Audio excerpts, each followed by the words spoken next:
You're watching iRacing on the Ghostfire Media Network.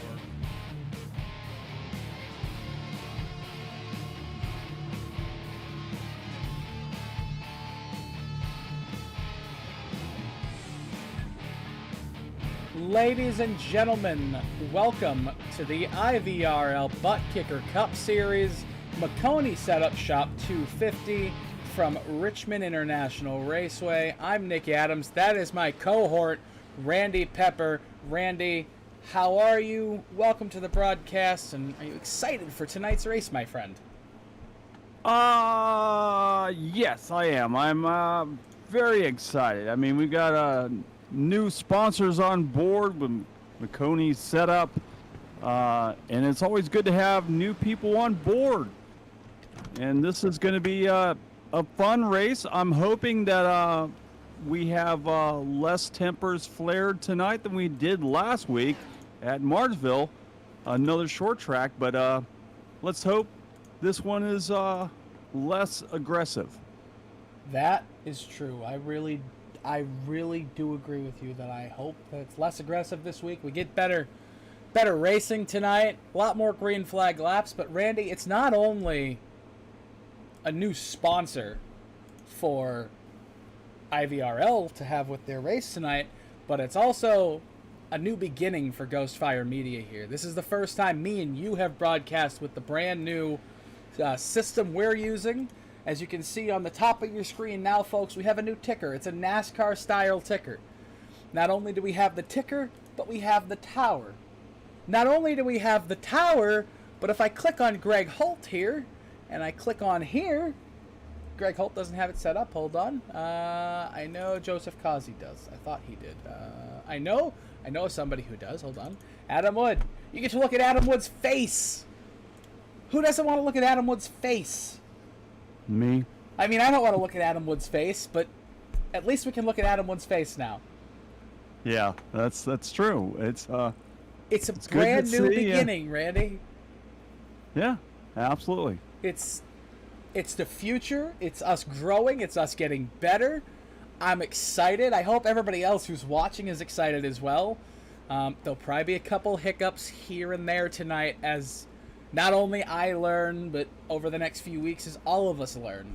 I can show you the weather, which is pretty cool. There's just so many cool things that I can show you. Like we have this that doesn't work. I don't know what that is. And I believe that Ghostfire Media is the only streaming service calling races right now that is using all of these. So, I haven't seen a lot of other people use this specific setup for spectating and broadcasting. I've seen a lot of them who do it for like streaming, but yeah. So this is a new task on the fly. Let's go and see what happens. So we hope everyone enjoys it. Yeah, it's awesome. If you look right now on the middle of our screen, on the right side of our screen, you can see I have a battle box now. So not only do I have a battle box, but I also have a battle box for like, this is how close they are on the track. So we can actually in real time tell you how close first, second place are, how they're running, and then we can look at their lap times. And it's just, this is so amazing. I can show you fuel. I can show you all sorts of things here, and it's absolutely, Randy, it's the future for us, and I'm excited for it, and I think that you are as well. And I have stint links now, so depending on how long you've been going on your tires, I can tell you, how long they have until they have to pit. It's lap time history. I mean, this is a whole new era for Ghostfire. It's awesome. We only have one problem. What's one problem? We're not at Martinsville. Are we at Martinsville? Oh, wait a minute. Hold. It shouldn't say Martinsville. Does it say Martinsville? Yeah, I no, it didn't. It was my bad. I was reading it bad. No, it says it's Martinsville. Actually not it does say Martinsville, so I am right. I don't know why it's doing that, but I can adjust the live stream from here. Why is it saying AOLL Cup Series in Martinsville? I'm not sure why it's doing that. Well, sure. Yeah, that's right. I'm watching it too. Yeah. Let me see it is. It is mistitled. No biggie. it'll all get worked out. So I don't know exactly why it's doing that. Give me a second here. I love the way I'm watching my screen and it's actually dictating exactly what we say. I have. So we have 26 seconds till qualifying begins. I will try to focus on qualifying, folks, but I can't guarantee anything while I try to get in here and edit the stream. I love the way Mute this. Edit video. So if you're just joining in with us, we're working out a couple new bugs. If you watched our other broadcast in the last couple weeks and stuff, there are some new things. We're working on them, getting them all fixed out. Like the ticker at the top is out up there. The weather will be broadcasted as well at times. All kinds of cool little things.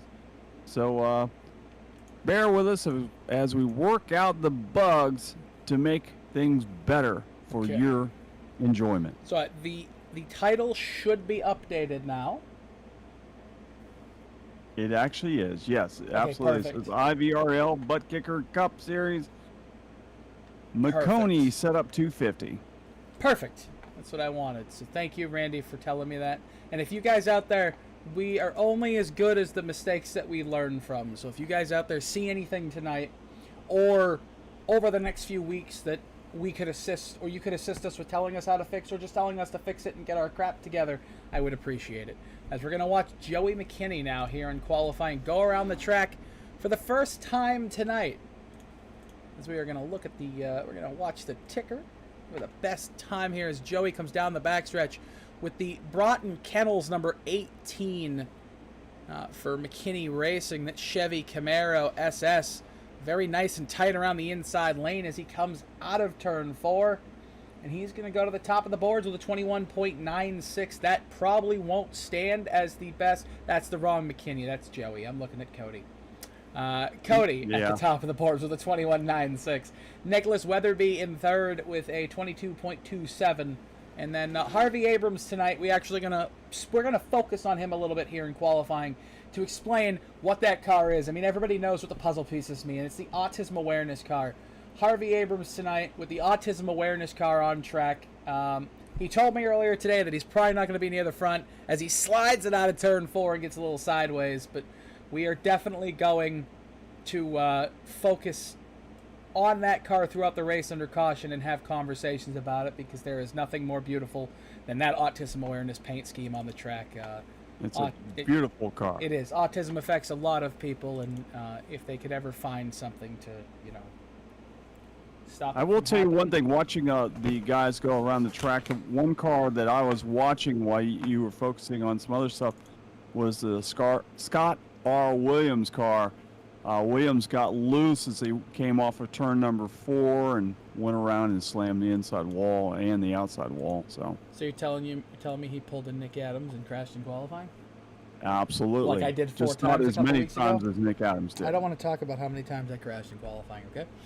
As we look at Greg Holt now, 22.55, way back there in 12th on his first lap, as he comes out of turn 2 down the backstretch into turns 3 and 4 for what will be the final time in his qualifying run.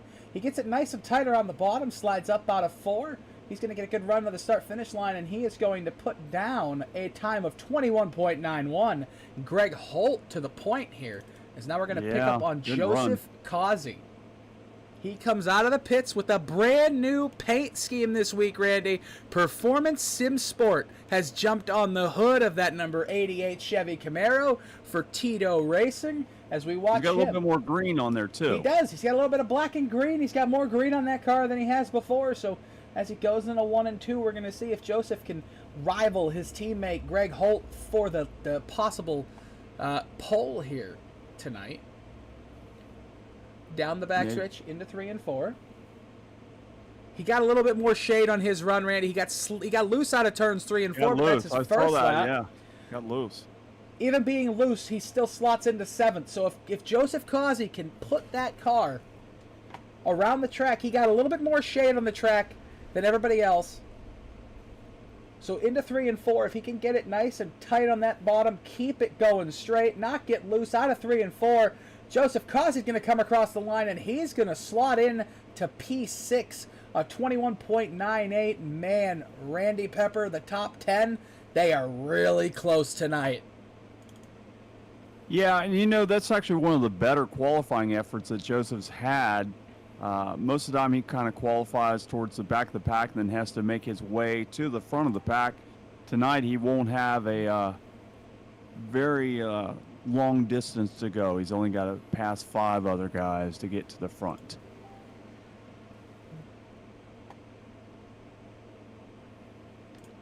Yeah, Joseph Causey, that could help him, but we are watching now Derek Schilling. The 87 to Derek Schilling as he goes down into 3 and 4 for, I believe, his second lap. If he can get it to stick around the bottom, he should have a good lap. He had a good entrance to 3 and 4. Right up against the wall. He is able to slide into 8th position. Yeah, he might have done a little better. He bobbled a little bit off of 4. So now we're going to show you our brand new grid. Here's all the results from qualifying. It'll be the grid tonight for the Maconi Setup Shop 250, presented by Butt Kicker here for the IVRL boys at Richmond International Raceway. You're going to have Greg Holt on the pole in the number 91. You're going to have Thomas Carrino starting in second. The best start of the season for Thomas Carrino. We'll see if he can continue to, have that momentum into tonight. Brandon Key going to be starting third. Patrick Gaspar in fourth. Cody Mckinney in fifth. Joseph Causey in sixth. Ira Kohlhaas in seventh for Bohica Esports. Derek Schilling in 8th. 9th is going to be Nicholas Weatherby. 10th, Will Cannon. 11th, Adam Wood for the First Response Racing Team, the lone First Response Racing driver in the field tonight. In 12th, Joey McKinney. In 13th, Joshua Gathright. 14th, Harvey Abrams for G50X Racing. In 15th, David Salter for Wolfpack Sim Racing. In 16th, Bob Carroll. In 17th, Michael Payne. 18th, Scott R. Williams. And 19th, Brandon Massey. 20th, Charles Gear. 21st, Ryan Cliver. And that'll round out your field tonight. As Mr. Pepper, we have a lot of fast drivers scattered throughout the field tonight. It really makes me wonder. Mr. Patrick, what's the glitch? Are you speaking about the title? Randy says Mr. Patrick has seen something, I guess. I don't see it actually on my screen. I'm not seeing what he's seeing. He's probably talking about the title thing. Larry, could you check Twitch and YouTube for me, see if those are correct?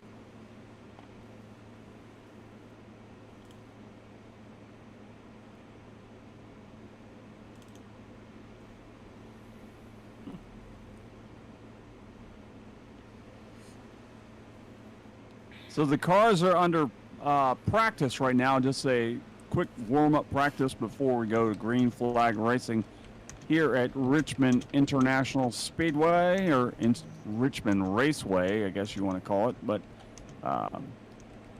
right in warm-up, we're seeing some cars getting into some trouble already. So hopefully this is not a precursor to what is going to happen tonight. Because last week we had 3.5 hours of caution fest, and I'm not ready to run another 3.5 hours of caution fest.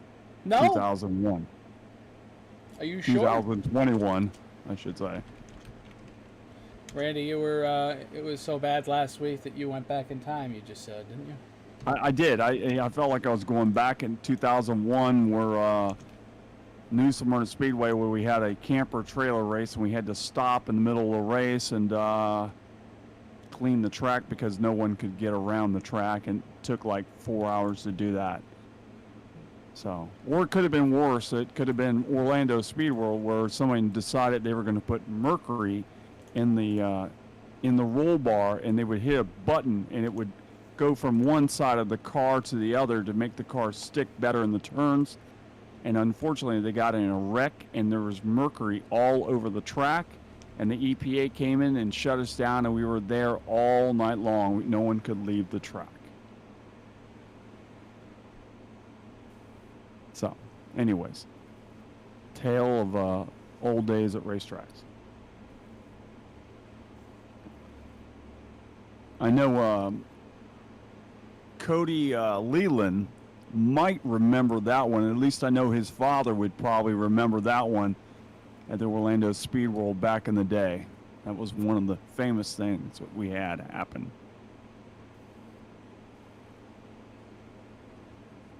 Sorry, Larry, I left you in the dark for a minute. I was getting some stuff fixed behind the scenes. Yeah, I figured that's what you were doing, taking care of business. I wanted to make sure that everything on all three platforms looked the same, because I don't want it to... If it's wrong on Facebook, I want to make sure that it's not wrong on YouTube, and Twitch, because all the other everybody will think we're running 3 different series, and we're not. We're running 1 series tonight. We can only broadcast 1 series at a time right now. And Tuesdays are the IVRL boys. And Randy, it was an awesome thing to hear from league founder Cody Mckinney that Maconi Setup Shop decided to come on board tonight for the 250 lap race here. I'm excited for IVRL. It opens up a whole new section of the sim racing world for them to have sponsors like this come in for their race. I mean, obviously Butt Kicker came on for the season, and then now these guys come on for the race. It's pretty cool to see. Yeah, absolutely. It's awesome to see new sponsors come aboard. It can only make the racing better, because guys are feel like they need to step their game up because they've got some sponsors actually watching. That is true. So. Maybe Maconi Setup Shop is watching the race right now and seeing how we're presenting it. So, Mr. Pepper, tonight, 250 laps around Richmond. Going to be 100. What is it? It's a 3/4 of a mile track here. Yes. So 175 miles, 180 miles, or something like that. 75 laps in stage 1, 75 laps in stage 2, 100-lap dash to the finish. These drivers will have 6 tires, 6 extra sets of tires to put on their cars tonight. The track state is auto, and the weather is dynamic. As you can see, we keep going in the clouds. The clouds are out here in Virginia Beach. Yeah, it's the salt air is moving across from the ocean. That's what's happening. So the field is moving off. They'll peel off as the pace car pulls away, and with the field in tow, Greg Holt is on the pole tonight. Thomas Carrino Jr., great start in that number 7. Brandon Key, another great start for him in the number 8. Yeah, these are all guys that I'm super excited to see. Yeah, absolutely. I mean, Thomas Carrino Jr. hasn't had the best season to start so far. Getting to this point where he's able to, get here and be starting second here at Richmond, and then you have Patrick Gaspar, who's had an atrocious season so far, to his own words. Starting in 4th is amazing for him, and it's just really cool to see. And I mean, tonight we're seeing all these different paint schemes on these guys' cars, as we're looking at a couple of them right now. Brandon Key with the Days Gone By, vintage racing apparel. Number 8 Chevrolet, we got Patrick Gaspar with his diecast dude Jimmy Johnson throwback. Cody McKinney with his Overton Speed Chevy. You've got Joseph Kazi with the brand new scheme. He hasn't debuted yet this season. Ira Kohlhaas and his Pepsi machine. Nicholas Weatherby back there always has beautiful schemes. The Bubba Wallace inspired DoorDash scheme, and onto his outside, the Will Cannon machine. I can never see what that thing says on it, though. I love that logo, though. I think it's WC Gaming. Adam Wood and his machine, and then Joey McKinney starting at 12th with that beautiful Broughton Kennels machine. Adopt a dog, folks. It's better than buying a puppy. Yeah, that is right. Green flag is flying. Here goes Greg Holt jumping out to a quick 1-2 car length over the number 8 of Brandon Key. Key gets a great run. He drives to the outside, though. He drives it in too fast. The number 86 of Patrick Gaspar gets down underneath him. They're side by side as they go down the back straightaway. Patrick Gaspar is on the move as he sets sail to try to catch up to that number 91 of Greg Holt, who is leading the field down into turn number 1. Patrick Gaspar. Oh, we got a spinner on the front stretch. We're going to stay green, I believe. It was Adam Wood. Adam Wood spun out of turn 4. So Adam with a terrible start to the race. We'll go back and see what happened to Adam once everybody gets settled in here. We've got battles all around the track, though. As you see the top 10 single file, but you go back to the 8th position of Ira Kohlhaas. He is side by side with Will Cannon as they dive off into turn 1 here on lap number 3. Yeah, 4 cars are sitting there battling around each other, trying to get things worked out back there as the field is getting. It looks like everybody's starting to go too wide from about 6 oh, or 7. Oh, we got a spinner. Harvey Abrams sideways out of 4. Will he save it? He will. Sorry to cut you off, Randy, but Harvey got on the throttle. He kicked the back tires up. They got a little slidey out of turn 4. He's going to fall all the way back to 14th position as we come back up here to the battle with Ira Kohlhaas. He's been passed by Nicholas Weatherby. I think we jinxed that number 79 driver. So, tough break for him. Yeah, Harvey came into this race thinking he wasn't going to be up front. I think he's just doubting himself. I think once he gets into the rhythm here, he'll be pretty decent. I mean, right now the fastest guy on the track is Patrick Gaspar, though. So we look back up the battle for the lead here, and it is heating up. You have Patrick Gaspar and Greg Holt. They're going to be side by side. Maybe. You look at their last 5 laps, and Patrick has been able to catch. He's right there with him. He's pulled right up on the back bumper of that number 91.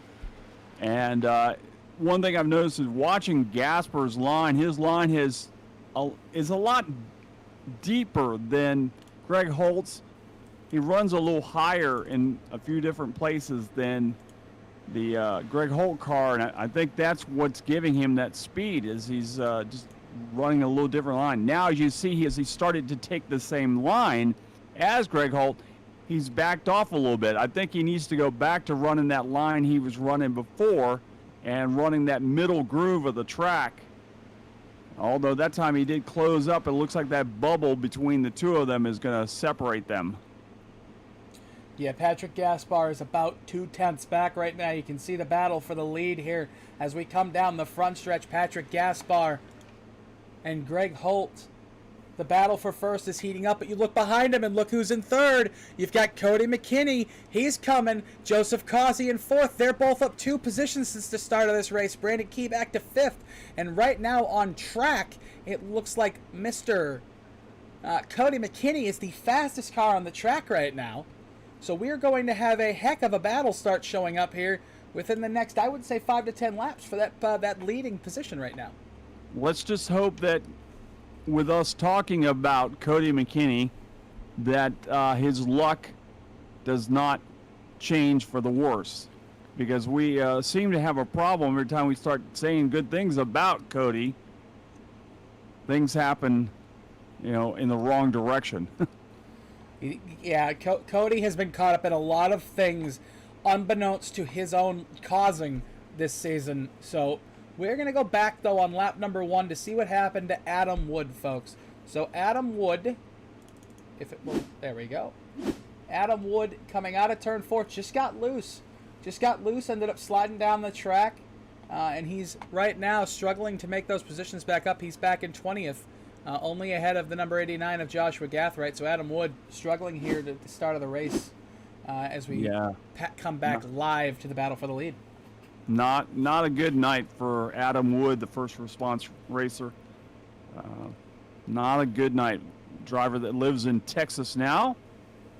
We know him very well. He was in North Carolina, a Army veteran, and a heck of a nice guy.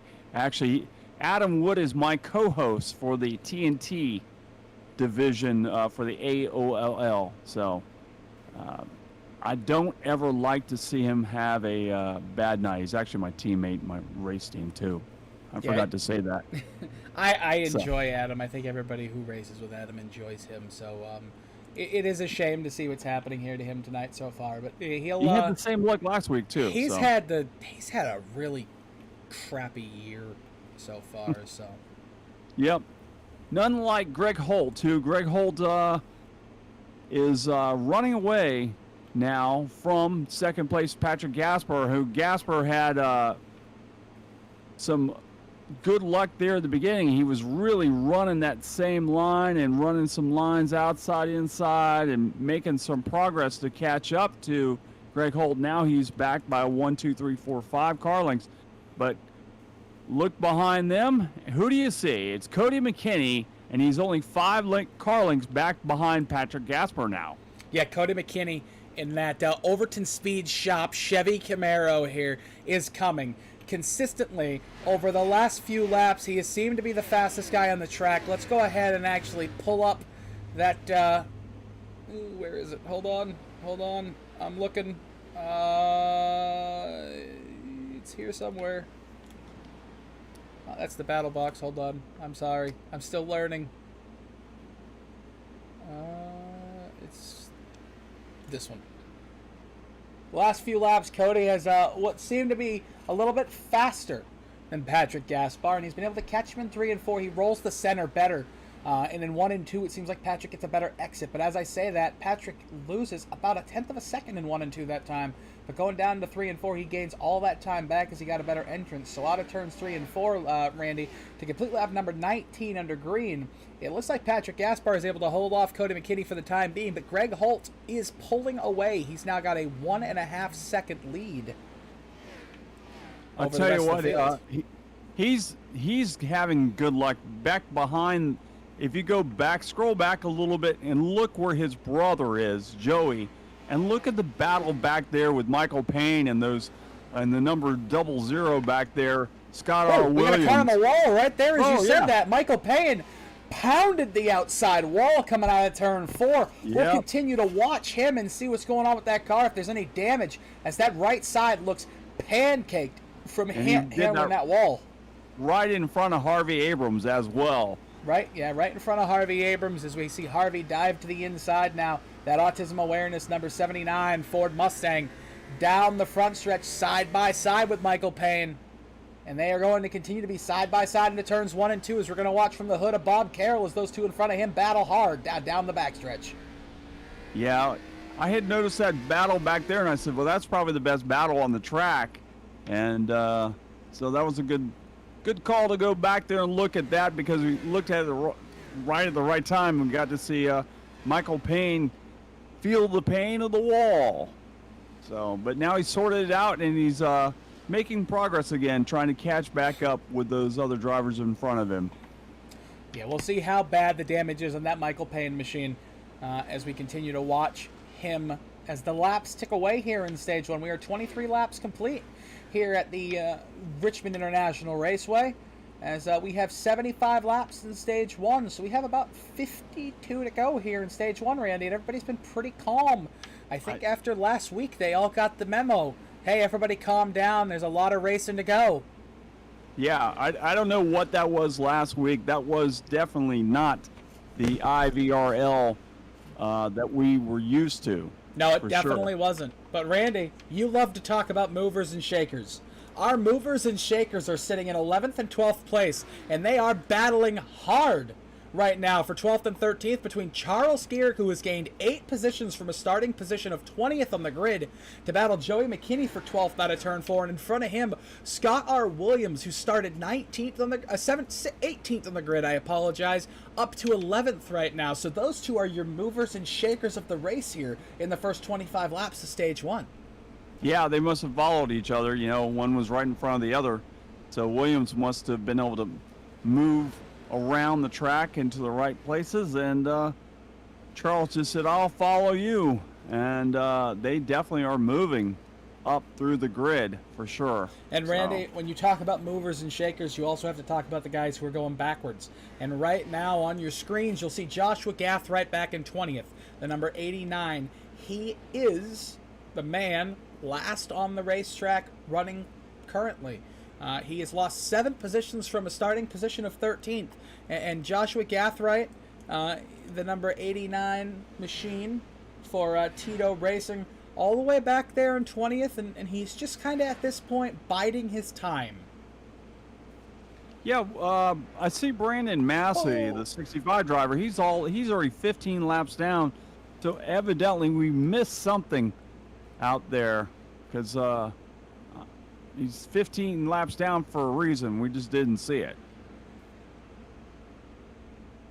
Randy, we had an incident up in the lead. Patrick Gaspar went off the track here out of turn 4. Patrick Gaspar lost it. We're going to watch that one more time. Patrick Gaspar was being caught by Cody Mckinney. He got on the throttle, and it just kicked sideways, just like it did to Adam Wood. And Patrick has now ended up losing 4 positions, so from 2nd to 5th. And now Cody Mckinney is only 1.7 seconds off the lead as we come back live to looking at Patrick Gaspar. The New Jersey resident, as you can see on the screen, from Old Bridge, New Jersey. His sponsors include PGR, the Diecast Dude, and A-Shock Energy, driving out there for McKinney Racing. The number 86 machine has having a great night, but now it seems to be it almost fell apart there out of turn 4, Randy. Yeah, he definitely. I didn't know if he was taking up a new job as the groundskeeper for the track here, because he definitely mowed the lawn for a little bit there. So. You always have something funny to say, Randy. It's why I love being up in the booth with you. You are something else every single week. Oh, well, that's my job. Hey, it keeps everybody entertained. I mean, I've never heard one Exactly. person complain about the way you're just so open on the podcast. As we have a battle for 8th position right now between Nicholas Weatherby and Will Cannon down the backstretch. Those two battling hard going into turn 3 and 4. That's the battle for 8th between Ira Kohlhaas, Will Cannon, and Nicholas Weatherby, as we continue to see these guys side by side right now.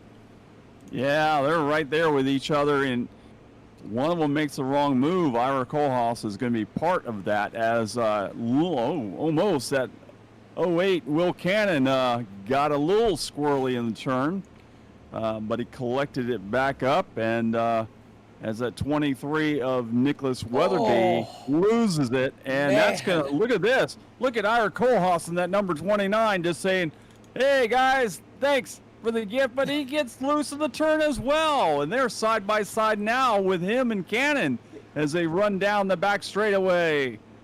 Good battle there between Kohlhaas and that 08 of Will Cannon. It's a heck of a battle right now, as you continue to see as they go down the front stretch now. Ira Kohlhaas, Will Cannon side by side into 1 and 2. They are going to be side by side as they continue to come out of 1 and 2 down the backstretch. Will Cannon, Ira Kohlhaas, they have pulled away from Nicholas Weatherby, but they are continuing to battle side by side. And now all of a sudden Scott R. Williams is coming into this battle for the top 10. It's surprising that they can run side by side the way they were. Now they're falling back in line with each other, but it's surprising that they could run that fast, pulling away from the drivers behind them side by side. So they're both, even though they're running in 9th and or 8th and 9th, they are still running extremely fast.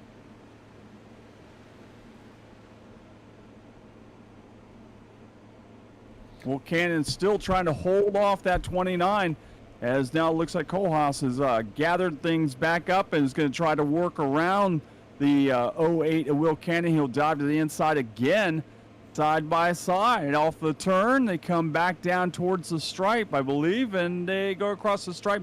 Will Cannon once again still holding on to the position number 9, or number 8, excuse me, as Kohlhaas is working from that position number 9, and he'll have to follow in tow. And finally, they're going to settle down as they go back to the stripe to complete. They're on lap 39 here. Yeah, it looks like Will Cannon has finally been able to make the pass for that position. I wouldn't put it past Ira Kohlhaas to continue to maybe be able to make that move, though, as they continue to put pressure on those cars, as those tires start to go off. 40 laps into a run, and Randy, 40 laps in, no cautions. A couple of guys, spinning, getting a little sideways, but no cautions so far, which is a great thing. But we're going to go up to the lead. Randy, guess who's closing in on 2nd position? Brandon Key. Joseph Causey to the inside of Brandon Key into 3 and 4. He wants to take 2nd. He needs to first get third, though, and then he wants to take second from Cody Mckinney. His teammate. And it looks like he's going to get it too. It does. It looks like he's going to get it. The back marker of Adam Wood is going to be kind of a pick though for Cody Mckinney. He's going to be able to use him to his advantage as they go down into 3 and 4. Here they come into 3 and 4. Adam Wood on the outside. Cody McKinney to the inside. Brandon Key to the inside. They might go 3 wide into 1 and 2. Randy. Hey, if Adam Wood doesn't let off, they are 3 wide. Brandon Key was going to send it down to turn 1. Cody McKinney had to get out of the throttle, and he knew what was going to happen to him if he didn't. Down the backstretch now, you see Cody McKinney lose a spot to Joseph Causey, as Joseph Causey now coming for Brandon Key down the front stretch. Yeah, Brandon Key's got a little breathing room right now. 1, 2, 3, 4, 5. car lengths ahead of Joseph Causey. Causey will set sight on him. He'll take a little lower line, and he follows in his tracks as they go down into the turn. And single file there between the 2nd, 3rd, 4th, and 5th right now. And we are on lap 44. Lap 44, and on the last lap here, Ira Kohlhaas was able to make that pass on Will Cannon. We're going to show that to you really quick. Going into 3 and 4, Ira Kohlhaas was able to get to the inside of Will Cannon and make it stick down the front stretch, and then down into 1 and 2, he was able to send it off and sail it in and complete that pass. So Ira Kohlhaas back up to 8th, 1 position behind where he started in 7th tonight. As we rejoin the battle for the lead. Well, actually, it's the battle for second right now. Joseph Causey! Joseph Causey nearly gave him the tip. Yeah, he almost did. Hey, number 8. He did almost give him the tip. Joseph Causey wanted that position. It's getting dicey now, Randy. 46 lap in. Brandon Key, we don't usually see him up here like this, and he's doing a heck of a job tonight running second in this stage number 1. But he has a guy that has won a whole lot in this series, and I'm sure he's just looking for more stage points, which I don't know why he would even care about stage points at this point, because he's won everything. He's got all the points. Yeah, he doesn't just have a guy who wants to win. He also has the fastest car on the track behind him. Joseph Causey has been consistently the fastest car on the track these last few laps, but guess who the second fastest car on the track has been? It's been Brandon Key. So this battle's going to be a heck of a battle as we send it off into 1 and 2 now. And Brandon Key still holding off that number 88, as the 88 of Causey runs a little higher line than Brandon Key. They come off the turn. They'll head back across the stripe to complete 49 laps. This time, Causey looked a little higher. Now he looked low. He'll follow right in line with him as they go down the back straightaway, and Causey runs a little deeper into the turn than Brandon Key.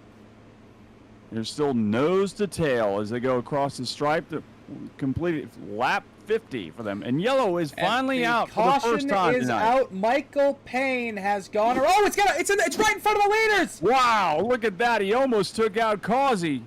That was just barely. We're watching it on the replay. Michael Payne got some help there. It's almost like the car that hit him was searching for him. Man, oh man, he almost took out the leaders though. I wonder. Oh, hold on 1 second. I want to make sure I have this right before I say this. Aren't the 15 and the 20 on the same team? I'm not sure about that. I don't have my team guys in front of me. Let me see if I can find that for us. I think the 15 and the 20 might be on the same team. I'm looking. I'm not positive. Let's see here. Michael Payne is on. His teammate is Justin Bradley. Okay. So then, no, I'm not correct. They're CF and WBB team. Gotcha. And the leaders are in the pits. We will touch on that in a minute. We'll go back and look at that caution one more time. But your leaders are in your pits now. So we are going to see a heck of a battle off pit road. Everybody's going to come get 4 tires and fuel. That'll bring them to the end of the stage here. But we yeah, we got a barn burner running tonight for sure. We do. These guys are blowing through this right now, which is awesome to see as we're going to watch from the pit lane exit cam here. Come off the and Greg Holt will get the he'll get the spot. He will. I can't English tonight. I can't. Oh, look at this! Oh! Brandon Key went around. Brandon Key went around. Oh my goodness gracious! And it's stacked up the field, and there's a bunch of guys with damage near the back. Unbelievable. Oh my goodness. One little mishap and that's turns into a pendulum. If last week wasn't crazy enough, holy schmoly. Hey, I'll tell you right now, I'll take what we've got tonight over last week all day long. That I will too. I'm not gonna disagree with you. So we're gonna go back one more time to the caution to see what happened when Michael Payne got turned, because I think this is going to be a conversation, Randy, that we all need to have. Michael Payne went off into turn 1, way up the track, and David Salter never turned the car. Well, let's look at it and see what we got. Let's look at it one more time from another angle here. He did. He just went straight up the track and just clobbered him. So, we have in-car cameras inside of everybody's vehicles. So we're going to go on board David Salter on the roll bar here. That's not the roll bar. Hold on. This is the roll bar. And we're going to see if he even ever... Actually, I think he's wearing a GoPro. We're going to see if he even turns the wheel. He turned the wheel to the left. Honestly, I think he might have locked him up. I'm not 100% sure. I don't know. That one's a little questionable. But we'll let the stewards figure that one out. I think he just pushed up the track. I think he did turn, but maybe he was into the turn a little hotter than he wanted to be, and turned it the way he turned the last time around, in the last turn. Yeah, and that's it possible. Just pushed up, yeah. So, Randy, we're going to be going back green for the first time tonight, and because it doesn't seem like there's going to be a lot of them, we're going to go ahead and crank it up, folks, here on Ghost Fire Media. Well, let's do it.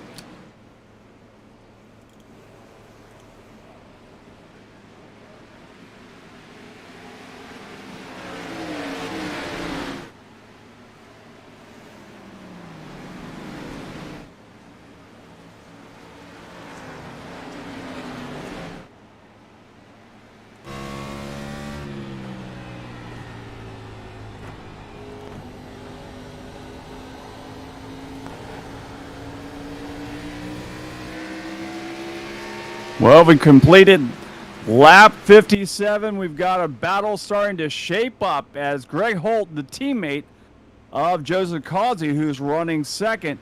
Causey has now set his sight on the number 91. He's about 3 car lengths back behind him. And then we've got a battle back there between Patrick Gaspar and Brandon Key and Thomas Carrino Jr. as Gaspar running fast again like he was earlier on in the race. He's side by side with Brandon Key back there in that number 8, and that's the best battle on the track right now between those two, is they're not giving anything to each other. That caution right there was the mulligan Patrick Gaspar needed. He has speed tonight. He's been consistently one of the top 3 fastest cars on the track, and that was the caution that he needed to be able to come up here and fight for this stage win. He thinks he has something for Greg Holt tonight. He said it on... Patrick was the guest on the podcast this past week, correct? Yes, he was. I was not there, but I know what he said. He said he had something for Richmond. This was his favorite track. He thought that this was his best opportunity to win a race. And so far tonight, he has shown that. He is the fastest guy on the track consistently, and now he's the fastest guy on the track battling side by side with somebody else with 15 laps to go in stage 1 as we come out of turn 4, and he's still not going to be clear of the number 8 of Brendan Key, though. As they come down the front stretch into 3, into 1 and 2, we're going to see if he can get past it, but they have caught Joseph Causey in 1 and 2, and now he's going to be a pick. These guys are side by side, and they are catching the man who's been the myth of the season so far, and they are right behind him, still side by side. Brandon Key is like a gnat to Patrick Gaspar. He won't go away. He can swing and a miss every time, and he will not go away. He is right there side by side. How long can you run your car like this? Both of them have to be chewing tires up like crazy. Not many people can make the outside lane at Richmond International Raceway work. It's not the preferred lane around the racetrack. The preferred lane is around that yellow line, tight and slow and shifting on the exit of the corner. But right now, Patrick Gaspar's going to slide up and push the number 8 up the track. He got fed up. I'll tell you what, that's a driver who got fed up and knows he's faster than the 2 in front of him, and he knew he needs to go now with 12 to go in stage 1 as we cross the line with the leader, Greg Holt, out in the lead by almost 2 seconds over Patrick Gaspar.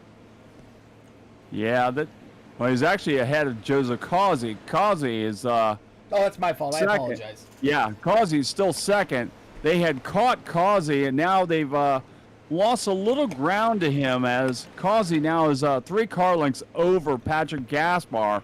Then it's single file all the way back until you get to about the 6th position back there, where you have Will Cannon, Ira Kohlhaas, Scott R. Williams. They're all back there battling for position. I'll tell you what, Cody Mckinney is on the move, and he's on the move the wrong way. Since the restart, Cody Mckinney has gone backwards, Randy. He's all the way back to 9th, and he continues to lose spots down the front stretch as we focus on Cody Mckinney on the inside of the 87 of Derek Schilling. He is one of the fastest cars in the race early on in the stage, but being caught back here in traffic has slowed him down to a crawl. He is losing so much time being stuck back here in 9th, and being in this position where he is right now. This is where all of his problems have come from this season. Being near other people, being in things that he shouldn't be anywhere near, and now, as we go through 1 and 2, the question remains, down the backstretch, if he can get back into the top 5 before the stage ends in 8 laps. The only thing good about this whole thing is he's running behind 2 guys. Yeah, they're running side by side. They've run side by side pretty much 90% of this race, Kohlhaas and Cannon, and they've run clean, and he doesn't have to worry much about these guys, the 76 being out of Charles control. Garrick. Yeah, right behind them, he kicked it sideways out of 2. Exactly, but that's not where Cody is. Cody's running behind these 2 guys who have pretty much are really good drivers. He's not going to have to worry about it. Although Ira Kohlhaas just got the side of his car up into Will Cannon, but they all kept it going, and Cody Mckinney is closing in on this, and it looked like he's going to make it 3 wide there. Yeah, Cody does not know where to go right now. Yeah, he isn't sure where to put the car to get under him, and it's a shame as we go down the backstretch that Cody he doesn't know where to put that car, because Ira's up and around the track, and Will Cannon now passes Ira Kohlhaas, and now Cody's going to try to make that outside lane work, but he gets a little loose on the exit of 4, so now he's going to fall back in the line. The wall there. He got a little sparks flying off the back of that car. So he's tasted a little bit of the concrete.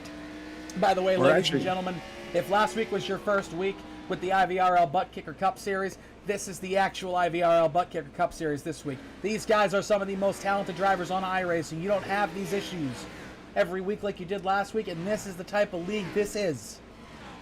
Last week, I'm pretty sure the Muppets showed up to drive the car. I think so. I think some of the TNT boys got in the cars last week and were messing with us. No. I don't believe so. TNT guys would have done better than those guys last week. I hate to say that, Did but we bring in the replacements? Yeah. Did the I'm pretty drivers go sure on strike? they went on strike and they brought in the Muppets to drive the cars. Because it was that bad. I'm pretty sure Cookie Monster was leading the field. I've got a secret to tell you. My dog Gabby, she was 7th last week. She ended up finishing 7th. She was driving for somebody. Great job. Yeah, Winford, my dog, finished 3rd, I think. Probably because his legs were longer than most of them. 1 lap to go here in stage 1. As we see Greg Holt into 3 and 4 for the final time in stage 1 with a dominant first stage performance. He started on the pole and he's going to win the first stage of the night.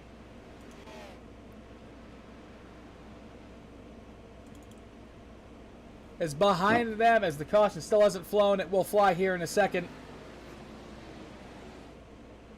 Unless I made a boo-boo. Hold on, let's try that again. I think they go around this time. Greg This Holt is it right out here. of turn 4 is going to win stage 1 of the Maconi Setup Shop 250 at Richmond International Raceway. And the caution flies. You know what? I pulled a Rick Allen. I called it a lap early. Oh, I do it all the time. So no, you pulled a Randy Pepper for sure.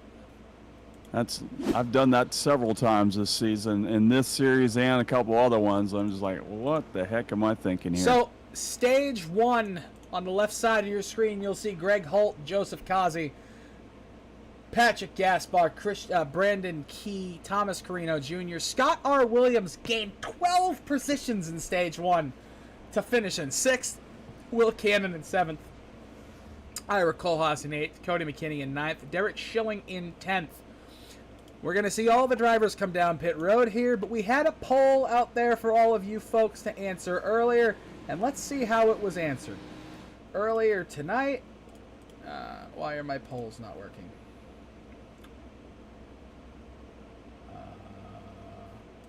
Poll? Poll? There you go. Now the poll's active. You guys can go ahead and vote who you think will be the winner here tonight at Richmond International Raceway. That's my fault. I meant to put that up before the race, and clearly I'm new at this. As we have all the cars in pit road, we'll see who can get the race off of pit road.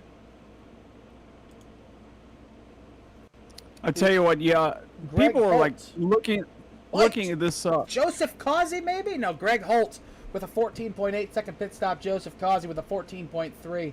Then it's going to be Brandon Key, Thomas Carrino Jr., Patrick Gaspar, Scott R. Williams, Ira Kohlhaas, Will Cannon, Cody McKinney, and Derek Schilling rounding out your top 10 on the exit of pit lane. A very pretty normal pit lane there. Pretty inactive. Not much going on out there. Just doing your typical job. Get in there, get the tires, get some fuel, and get back out on the track so we can complete this race tonight and actually move into stage 2 of 3. And so Randy, stage 3 is probably going to be wild. It probably is. We're gonna spotlight. I decided that every week for the remainder of the season, we're gonna spotlight somebody in the IVRL Butt Kicker Cup Series that's not normally spotlighted, who hasn't had the best runs all season, or just a number of things have happened, right? Tonight, we are going to spotlight Thomas Carrino Jr. sitting in 4th right now. The man has not had the best season. He's had a kind of a rough season so far, but right now he sits in 4th. The Elbridge, New York native for Carrino Racing in the number 7 Chevrolet, Barstool Sports Chevrolet, is having a heck of a run for himself tonight, Randy. He started in 2nd. He stayed in 4th so far. He's had a good race. He hasn't had, he's had a very clean race. He hasn't had the cleanest season, but he's been able to do something tonight that he hasn't been able to do all year, and that was put a really good stage 1 together. So that gets him that momentum. And that's another thing. There's a lot of guys who are getting that momentum, but Thomas Carrino Jr., I think, is the guy worthy of that shout-out tonight. Yeah, absolutely. Anytime these guys are doing something good, we definitely want to give them a spotlight for a little bit because they don't usually get it. So, yeah, I mean, especially somebody from Elbridge, New York. where the heck is Elbridge, New York? I live in Massachusetts, and I've gone to New York plenty of times in my life. I have no idea where in the hell Elbridge, New York is. So if Thomas Carrino Jr. finishes in the top 3 tonight, we're definitely going to ask him where the hell Elbridge is, because I don't think anybody here knows. If anybody in the comments knows where Elbridge, New York is, please, tell us, because we're not 100% sure. I've never even heard of it. I didn't even know it was a thing. No, I haven't either. Probably up towards Syracuse or somewhere like that. Yeah, probably up towards Canada. Yep. All right, so let's stack them back up. Greg Holt is on the inside, and the number 91 is outside. The 88 Joseph Causey, and the green flag flies once again as Greg Holt pulls away by half a car length, but no, Causey is ready to assume that position as he pulls it outside, but he's not going away. He's like that pesky little gnat we've seen all night long, and gets a great run on that outside, but Greg Holt is not ready to give that position away to his teammate. And that time a little rub and tug as he went by and said, I'm going to take this position. And now is Joseph Causey leading the field, but here comes Greg Holt once again, but he's going to have to fall in line. A new leader for the first time tonight, Joseph Causey, a man who's pretty consistent with getting to the front and running away. He's now ahead here at the field at the Maconi Setup Shop 250 as we have battle after battle after battle going on throughout the field right now, Randy. I know Patrick Gaspar is in one of those battles already. He was in a big one before we went to Stage 2, and he's already back in another one. But this time he's got... Oh, Greg Holt's my God! Greg Holt is around! And, oh, he's off the track. He's mowing the grass. And we got a new groundskeeper. Oh, wow. My goodness! From 2nd to 16th now! He's continuing to lose positions as they come out of turn 2, as everybody was just sliding by him. He's done the same thing that 3 other drivers have done tonight. Adam Wood and Harvey Abrams did that earlier. Not Harvey Abrams, I'm sorry. Yeah, Harvey Abrams did it, and so did Patrick Gaspar. Unfortunate. He's the 4th person coming out of turn 4 to get sideways. But Randy, he's going to give us a hell of a show coming back through the field. He's 15th right now, riding right behind Adam Wood. He's making it 3 wide with McKinney on the outside of him. He'll get around McKinney, and he sets up right behind Adam Wood in that Miller Lite Ford, and he'll look to the inside of Adam Wood. Will Adam Wood give him any trouble? Who knows? Down the back. We've seen Adam not be, being the guy that says, I'm not going to give you the spot. You're going to have to earn it. And that's what it looks like Adam is doing. He's like, yeah, Adam reminds me a little bit of Ryan Newman sometimes. He just doesn't want to get out of your way. Adam has a neck. Yeah, we've seen it from the photo. Greg Holt slides up in front of Adam Wood as they enter 3 and 4, and now Greg Holt has already made himself back up to 13th. Adam is all the way up the track. I was like, oh my God, Adam almost got himself taken out by Michael Payne back there. I mean, I knew Adam was going to struggle for speed a little bit here tonight, but I didn't think he was going to be that far off the pace. He missed the corner completely. Yeah, completely. So, anyways, all right, so we'll continue to monitor the Greg Holt situation. Yeah, let's watch that Greg Holt We'll fight. monitor Greg Holt.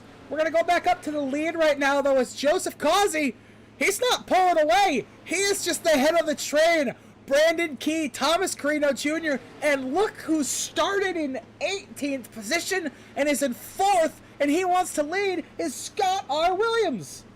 Yeah, that Western Auto throwback car, that number 00, is hanging in there at 4th. I mean, that's got to be a great feeling for him. He's had some not so great runs, but tonight he actually looks really good in that 00. But I'll tell you what, Brandon Key is definitely impressing me tonight. He's showing me something I have not seen all season from him, as he's right there behind Causey and just giving it to him. Yeah, I mean, he's not letting Causey drive away, but Brandon Key also has somebody up his rear end right now, and that is Thomas Carrino Jr., who hails just west of Syracuse, is where Elkridge is, and Thomas Carrino Jr., the New Yorker, to the inside of Brandon Key down the backstretch here at Richmond. Oh, and Brandon Key closes the door into 3 and 4. Oh, it looked like, yes, Thomas Carrino gave him the tip, and then, but Brandon Key got away. But look at Carrino looking to the inside of the number 7. Oh, holy goodness. mackerel. We've got a barn burner starting here. Brandon Key needs to buy Thomas Carrino Jr. a set of roses, because Thomas Carrino Jr. had the entire right in the world to send him off into the corner right there and thought better of it. Man, oh man, that was a crazy move. To move under braking like that, you have to really trust the guy behind you. I don't know if he really didn't give it to him, and I don't know if Brandon Key is that good of a driver from that, because he slammed him pretty hard. And out of 3 and 4, now Brandon Key has taken that advantage, and he is now on the back bumper of Joseph Causey. As we look at the battle for first right now, Joseph Causey, Brandon Key, and Thomas Carrino Jr. down the backstretch. There's less than a half a second between the 3 of these guys, and down into 1 and 2. We will see the battle, in the 3 and 4, we'll continue to see the battle down the front stretch as we complete lap number 97. Brandon Key is looking at every option he has available. He looks inside, he looks outside. This time he's going to follow in line right behind our leader, and he scrubbed the wall just a little bit, it looked like, and that's going to scrub some speed off of him and allow, once again, Thomas Carrino Jr. to close in on the back of him. Oh, man, and here comes the inside. Here comes Thomas the 7. Carrino. Oh, he gets loose as he touches the inside apron, and he'll lose a spot to Scott R. Williams. Williams looks like he'll clear around him as well. Tough break for Carrino Jr. in that 7. Yeah, Thomas Carrino Jr., he's driven an amazing race tonight. But man, oh man, Randy, the guy in 3rd, Scott R. Williams, has made up 15 positions tonight. Unbelievable. He is the fastest driver on the track, Randy. He has set the fastest lap of the race. He is the fastest guy currently on the racetrack. Scott R. Williams is not playing around tonight. He is coming, and he is coming fast to the top 2. Yeah, he's doing everything he can to move up there, as long as he has tires to do that. That is going to be the question. They have 6 sets of tires. If we don't have a bunch of cautions, we won't have any problems. But if we have a bunch of cautions and guys try to use those tires to their advantage, because Randy, if it was me, every single time the caution comes out, I'm getting tires at Richmond, because this track is so abrasive. No, the surface is so old and abrasive, and it rips tires apart. And there's no PJ1 on the iRacing version of this track to kind of protect those tires until the track gets rubbered in. Yeah, absolutely. So this track will wear through that right front, and you're going to see it on Thursday night in the TNT Series, on Tuesday night here, and on Sunday night in the Cup Series, that Richmond International Raceway is an abrasive racetrack on tires, and it will rip right fronts apart. It's not a joke here. This track is tough on tires. Yeah, definitely. And you see the leader now is closing in on some slower traffic. Will that traffic play into the hand of the 2nd place driver, Brandon Key? That we will see here in a second. Bob Carroll to the outside. Bob Carroll is a very respectful driver. One of the guys that everybody talks about in the league is they have respect for him. And he continues to go to the outside. Now he's going to let the rest of the field pass him. He's not going to get involved in their battle as we go down the front stretch here to complete lap 104. And Brandon Key is not letting Joseph Causey get away. He's not just playing that game of, well, it's Joseph Causey, I'm going to let him go ahead and drive away because I don't think I have anything for him. Brandon Key is showing that he's legit, and he is here to take this battle to the leader. Yeah, the Causey car is not getting any smaller, so that's a good thing. He's right there looking at him and saying, I can get you. You make one mistake and I'm right there, like fly on poop for sure. So as we look at Joseph Causey, Oh, and that time Brandon Key drifted up the track a little too high. The car gets a little loose off the turn as they go across the stripe, completing lap 106. And here comes the Scott R. Williams car, as now he is just about caught that number 8 of Brandon Key. So if he keeps it up, he will be right behind him or right around him. Talk about driver of the day, Randy. Scott Williams in third, coming for second. Consistently now, still the fastest guy on the track.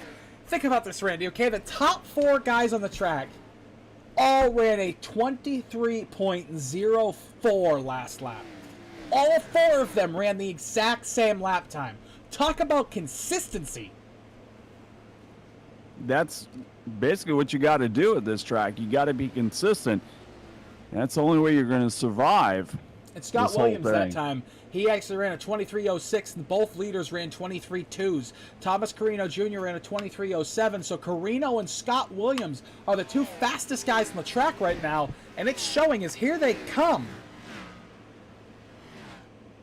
Yeah, Carrino drove a little lower than, or actually a little deeper than the Williams car. And this time it looks like the Williams car is, I drifted off a little off the turn there, as he's trying to set sails on the back of that number 8 Brandon Key. And he's just about there. I would say in probably about 2 laps, he'll be right there next to him, as long as he keeps doing what he's doing. As he closes right up, he gets to that little bubble that you see a lot of times in the racing. You almost get, it gets a little loose off the turn there as they went across the stripe. And that's going to allow that Carrino Jr. to close in on the back bumper of him. So 3 cars nose to tail. It's the 8, the 00, and the 7 all running nose to tail. Woohoo! Look at this. This is a heck of a battle, Randy, and these drivers are showing why they're in the IVRL Butt Kicker Cup Series and why Maconi Setup Shop wanted to sponsor this race tonight, because the amazing stuff that you're going to see all season from these guys. I mean, NASCAR. Oh, and Scott Williams throws it off into 3 and 4. He had to go higher. He was going to go through the 8 car. He might actually use it to his advantage. He's going to get a heck of a run down the front stretch, keep Thomas Carrino behind him, and go to the inside of the 8, possibly into turn 1. Oh, Carrino up the track. Carrino up the track. He's going to keep it off the wall, but he had a little bit of wheel hop under braking into 1. And I apologize, Mr. Pepper, but I thought we were about to have one of the opportunists of the race tonight go up into the wall here 113 laps I think it actually helped him. It actually gave him, he had a better run coming off that turn. He was so high up there, he got a longer stretch and was able to close up. But once he got into the other turn, he had so much momentum that he had to let up. Inside. There it is. Inside, there it is.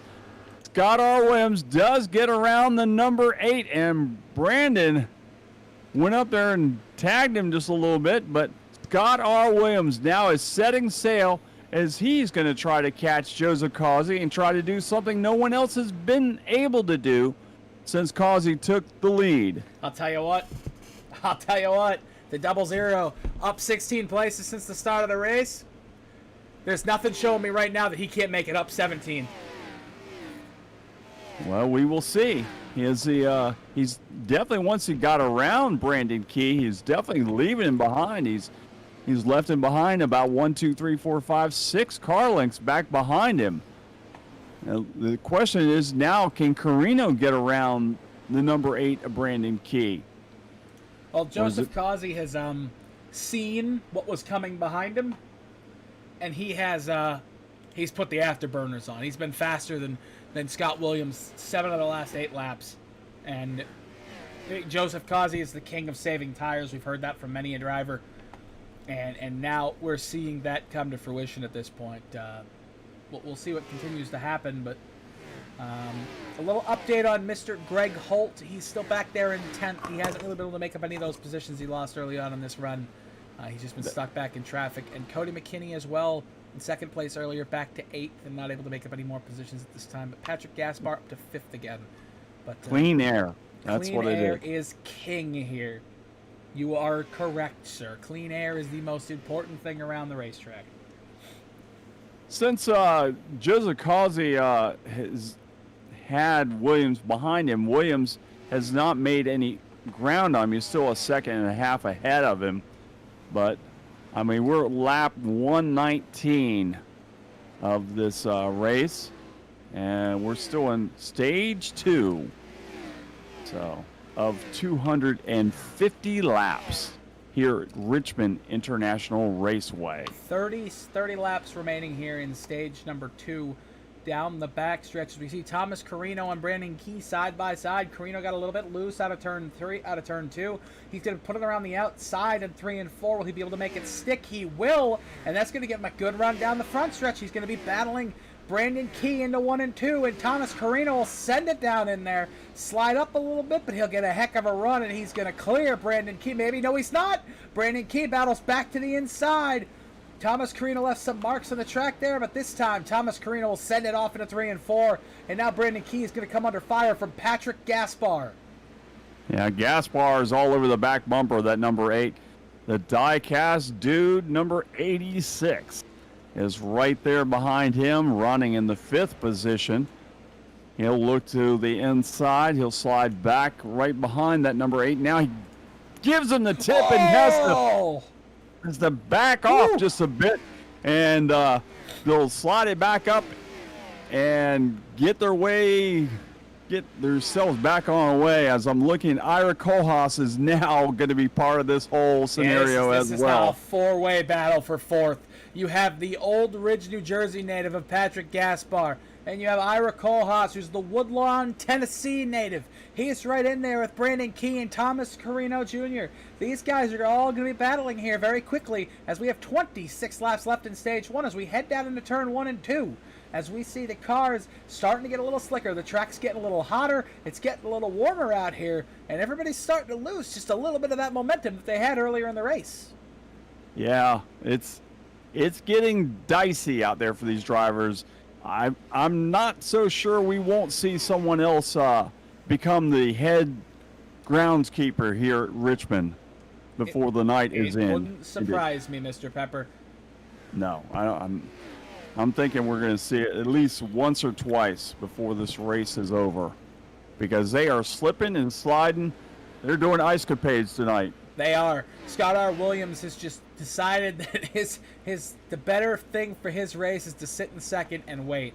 24 laps left in stage 2. You know what you have. You know what you need to improve on to be able to pass these boys out there and pass Patrick Gaspar. You know what you're going to have to get better on to be able to do it. So, I mean, right now, you're safe in second. Continue to just sit there and hold on to second for the remainder of the stage. Have a fantastic stage 2 finish, and then take it to them in the final 100 laps.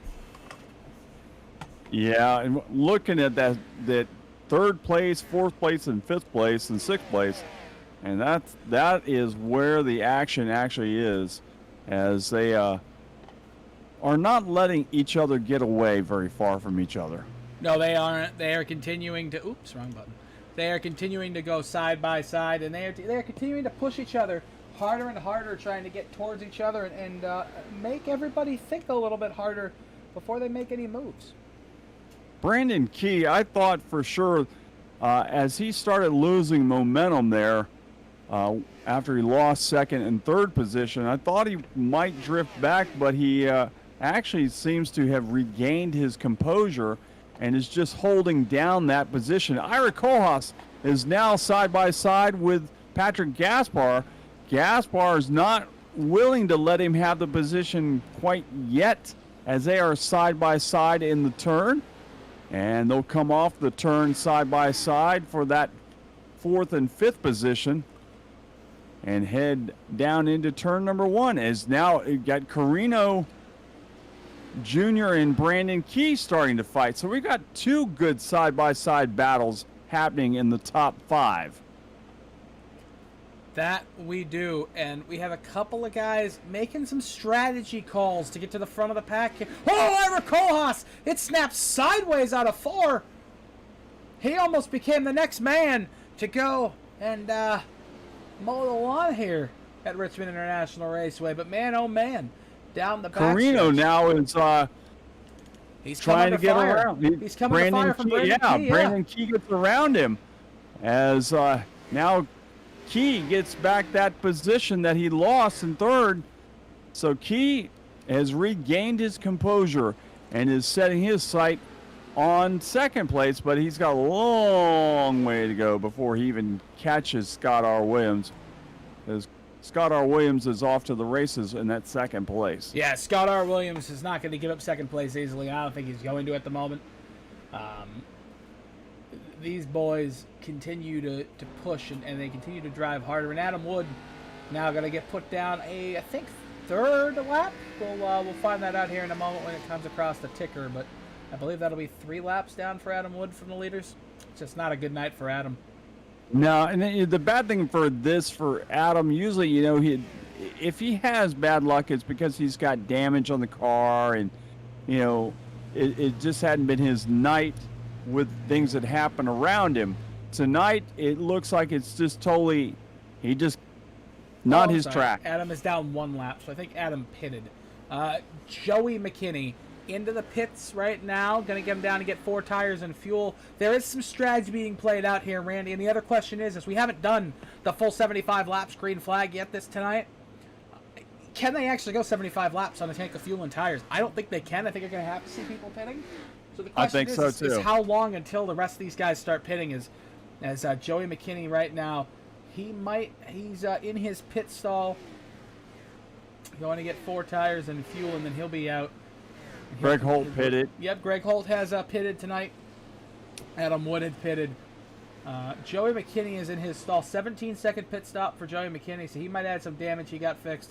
That's going to put him at least 1, if not 2 laps down. As it was 50 seconds on pit road for Joey McKinney. So the bad luck for Joey continues.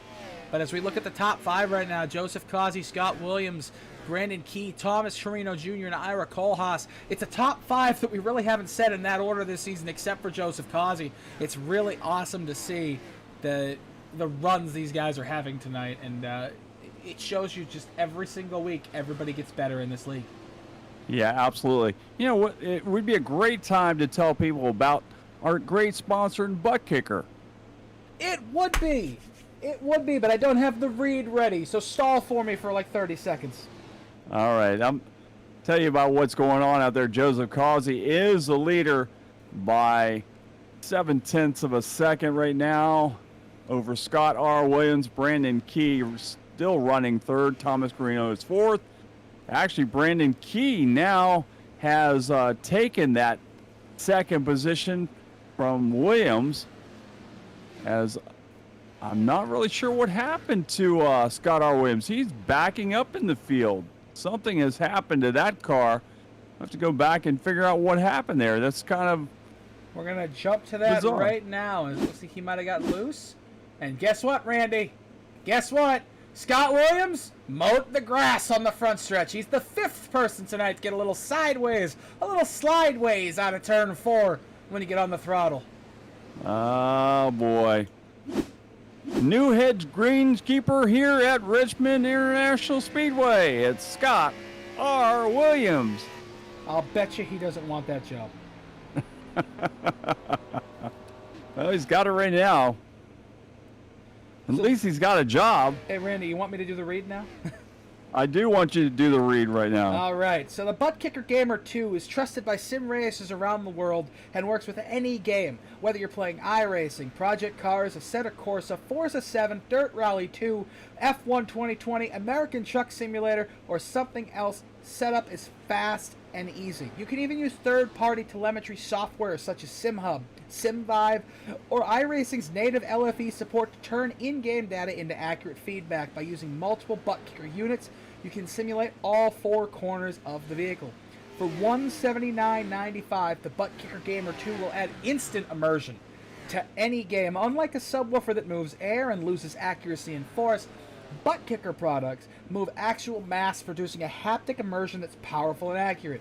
You're going to feel the low end without making the room loud. You're going to turn it down or turn off your subwoofer and still feel all the bass you want. Experience the powerful bass even while using headphones or a gaming headset, and the Butt Kicker Gamer easily attaches to standard center posts, and it's $179.95, folks. For $179.95, you will not get better immersion than this. This will give you immersion like you get for in a sim rig. And Randy, you made me miss a battle for the lead. I just let you go on, and I just watched that battle, and I just went, I cannot believe what I'm seeing here. You son of a bitch. Joseph Causey has burnt up his tires, and Brandon Key caught him and is now pulling away by half a straightaway length from him. And look at this. We have not Patrick Gaspar, we have Joseph Causey, Ira Kohlhaas, Patrick Gaspar, and I believe Greg Holt I is think right there with Joseph him. Causey is saving fuel. He just turned the car off going into 1 and 2. He either is saving fuel or he's running out of fuel. Oh my goodness. Oh, he's saving fuel. He is not going to make the end of this stage on fuel. He had to save fuel. He's cutting it off going into the corners. Joseph Causey had to get away a stage win because he is not going to make it on fuel. Oh my goodness. Maybe Brandon Key laid back during this stage, saved that fuel, and is now able to take the stage win. 3 laps to go in stage 2, and Ira Kohlhaas to P2 now. And Joseph Causey can do nothing about it because he doesn't have the fuel to battle back into turn 1. Greg Holt is going to get his lap back as he went around Brandon Key, although he has new tires. Oh my goodness, Randy. This has changed. This has changed everything. Joseph Causey might not finish in the top 5. There's 2 laps to go in stage 2. And Joseph Causey's going to come under battle from Thomas Carrino Jr., Patrick Gaspar, and Scott R. Williams. Wow. Oh my unbelievable. goodness. Down the backstretch, can he hold them off? Has he saved enough fuel to make it? The answer is no, because he's off the throttle and off the engine again. Whoa, he almost got turned. Yeah, he almost did. Patrick Gaspar, white flag on stage 2 into 1 and 2. Patrick Gaspar to the outside. Will he take second place away? He will take third place away out of turn 2, and the caution comes out here at Richmond as stage 2 will go to Brandon Key. Oh my goodness, Randy. We did not see that coming at No, we all. didn't. I mean, That's why we started the read. yeah, we figured, this is going to be a boring end of this stage here. Let's go ahead and give our sponsors a little love, and out of nowhere, things happen. Randy Pepper, ladies and gentlemen. Randy Pepper. That is me. I knew you are, but what am I? Man, Joseph Causey. I don't know. Is he out of fuel? Is he out of fuel? The car is off. I think Joseph Causey might not make it back to pit lane. I think he's trying. He is trying, and he will make it down pit lane. Will he make it to his pit? I don't know about that. He's trying. Car is just slowly making its way. He's on and off the throttle. He's going 38. He's holding up everybody on pit lane now, though. Man, oh man. This has changed. He will get in. This has changed the outcome of the stage, and it's changed the way the race could go, Randy. I think this is a good thing for Causey. I think Causey will learn exactly how long he can push it. He's back to what, 5th? Maybe 6th? 6th or 7th now. We'll see. We'll see where they all stack up. He has come out of pit lane where he started the race in 6th position. Yeah, so this, I mean, yeah, he lost some positions, but does it really matter? I think it does. It took him the whole first stage to get towards the lead, and he wasn't able to get the lead in stage 1.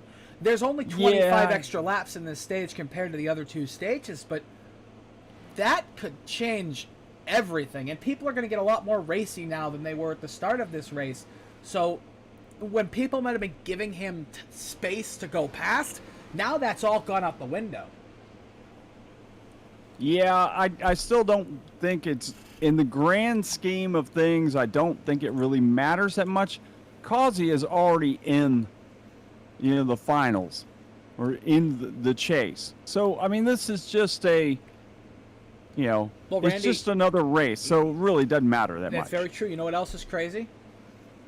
13 cars are on the lead lap now. Wow.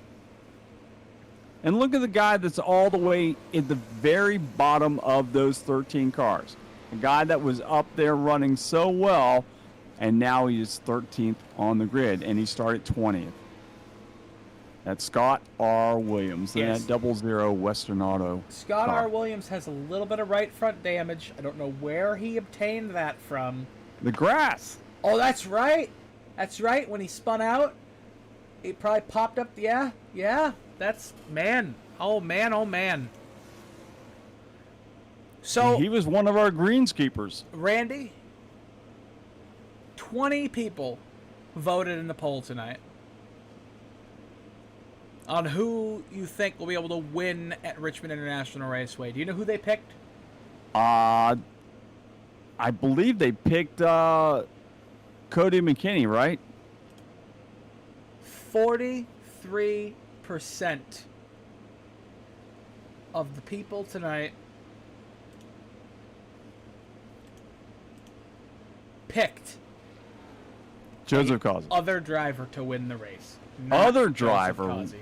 Wow, other driver. Hey, we're going back to Green Flag Racing as the other driver is jumping out to the lead right now. That number 8 is resuming where he left off. Brandon Key takes the lead as Ira Kohlhaas has his hands full with Patrick Gaspar. And look at this. Ira Kohlhaas looking the outside, trying to go for the lead from Brandon Key. We've got a barn burner stacking up here as here Patrick Gaspar does a heck of a move and gets down underneath the number 8 and will take the lead. Patrick Gaspar now leads us here at Richmond Speedway. I can hear the absolute excitement in your voice, Randy, and I'm going to follow it. Patrick Gaspar is a man who has had a dismal season. He's been caught up in everybody else's messes, just like his teammates Cody and Joey McKinney. And now Patrick Gaspar leads here at the Maconi Setup Shop 250 at Richmond International Raceway with just over 90 laps to go. Can Patrick Gaspar hold off a charging Joseph Causey, a very fast Brandon Key, and a hungry Ira Kohlhaas? I think he's going to run for a while out there, but I'm not so sure how long he can keep it up. He hasn't shown us the consistent through the race. So I'm going to say that he's running up front for a little while, but I've got a feeling that number 8 is the one we got to keep our eye on at the end of this race. Brandon Key trying to reel in that number 86, Patrick Gaspar, who took the lead from him, and reeling him back in, as now it's only a 2-car length lead for Gaspar and that 86. And Joseph Causey has just kind of settled in at 5th, which I think that's what he's going to try to do, is settle back there for a little while and then make his move like a spider on a bug in a web. It is going to be a very interesting next 88 laps. I have no idea what's about to happen, and I'm excited for it. These guys are going to go absolutely insane to win this race. This is a racetrack that has clearly leveled the playing field. And there are 5 or 6 drivers that legitimately have a shot to win this race. Yeah, absolutely. We definitely have a lot of contenders in this race tonight. As you notice, we have single file for most of the raceway now, as I think guys are going to try to save their stuff for 25 to go, I would say. I have a feeling they know they have to pit if it goes green. At this point, you just put it all on the table and you go for it. And Ira Kohlhaas gets sideways out of turn 4. He almost ended up going and mowing the grass. Joseph Causey to the inside of Will Cannon. He's going to complete the pass for 4th, I think, on the exit of 1 and 2. But maybe Will Cannon says, no, not yet. Will Cannon still to the outside, down the backstretch into 3 and 4. Here comes Joseph Causey up to 4th position now. And he has his eyes set on the three-way battle for the lead now, as Patrick Gaspar continues to lead at Richmond. Yeah, Gaspar takes the car to the bottom of the track as Ira Kohlhaas is looking to the inside of the 8, but the 8 gets a great run off of the turn number 2, and he'll run it into turn number 3 down to the bottom of the track. Brandon Key is now right there behind that number 86 of Patrick Gaspar, but that time he runs it a little hot into the turn. Now he gets another good run down the bottom of the track, so I'm seeing a consistent line. It looks like Brandon Key likes to run the car a little hot in, and then he'll dip on the brakes just a little bit, and then, the yellow comes out. He was like, his line was he'd go a little deep, hit the brakes, pull the car down to the bottom of the track, and then get a great run coming off the turn. Let's go ahead, folks, and show you why we're under our 4th caution of the night here in the IVRL Butt Kicker Cup Series at the Maconi Setup Shop 250. Joshua Gathright ended up spinning out of here all by his onesies. Oh, no, I'm sorry. Him and Derek Schilling got together right in front of Scott Williams, spun it around, kept it off the wall, just barely kissed it the inside of the retaining wall. Ends up getting it back going, but that was enough to bring the caution out as he was stopped on the track for more than 2 seconds. And ladies and gentlemen, it's still all to play for here. And I personally believe you're going to see guys come down pit road. I think you are too. I think, why not? I mean, you've got 6 sets of tires. You've only used, this would be what, lap or set 4 or set 3 for most of them.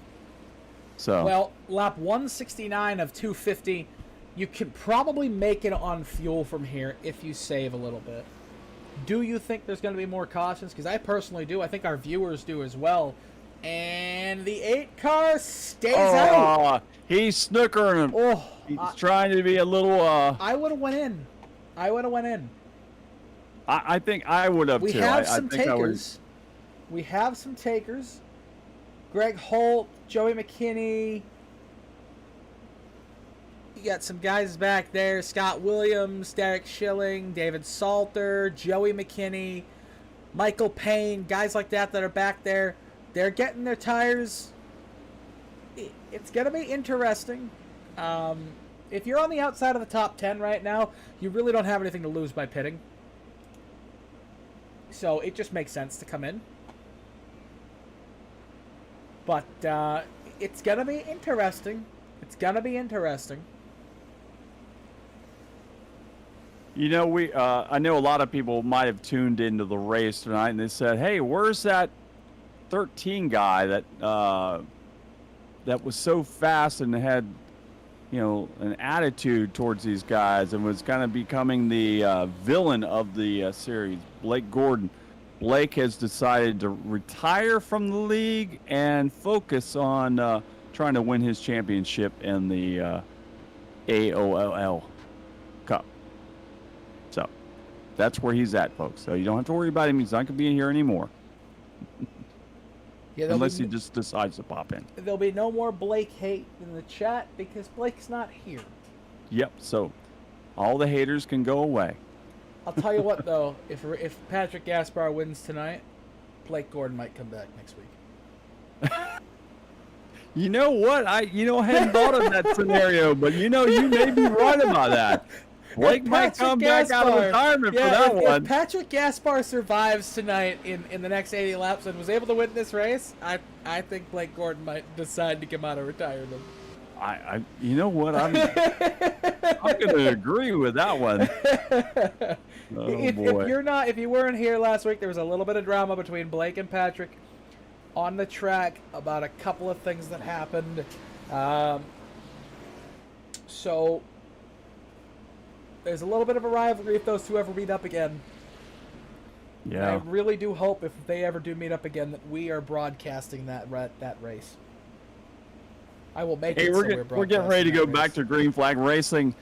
Patrick Gaspar leads the field back to the stripe with Brandon Key to his outside, Ira Kohlhaas and Joseph Causey in row 2. And Patrick Gaspar gets on the gas and pulls away by 2 car lengths over the number 8, Brandon Key. Ira Kohlhaas is battling side by side with Causey. As Causey's trying to make his way around the outside, he will get around the outside of Ira Kohlhaas and set his sail in 3rd place as the field makes their way down across the stripe to complete lap 174 of 250. Patrick Gaspar with the restart of his life right there to be able to pull out ahead. We got a spinner! Thomas Carrino Jr.'s around! Oh, no! And just as we saw that, too, also the number 8 of Brandon Key went up and slapped the outside wall. Oh, no. We're going to go back and see what happened to Thomas Carrino Jr. out of turn 2.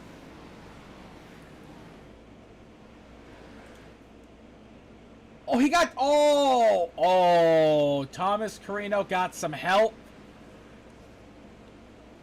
He got some help. We're going to watch it from another point of view here.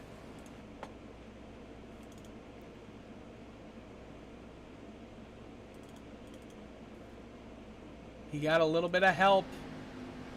You know, the thing about it, that he went around completely and looked back at the field. Him and Will Lucky Cannon he didn't have together. any launch off him. Yeah, him and Will Cannon got together, and that turned Thomas Carrino Jr. right around. We're going to go on board Thomas Carrino from his gearbox, see what he saw.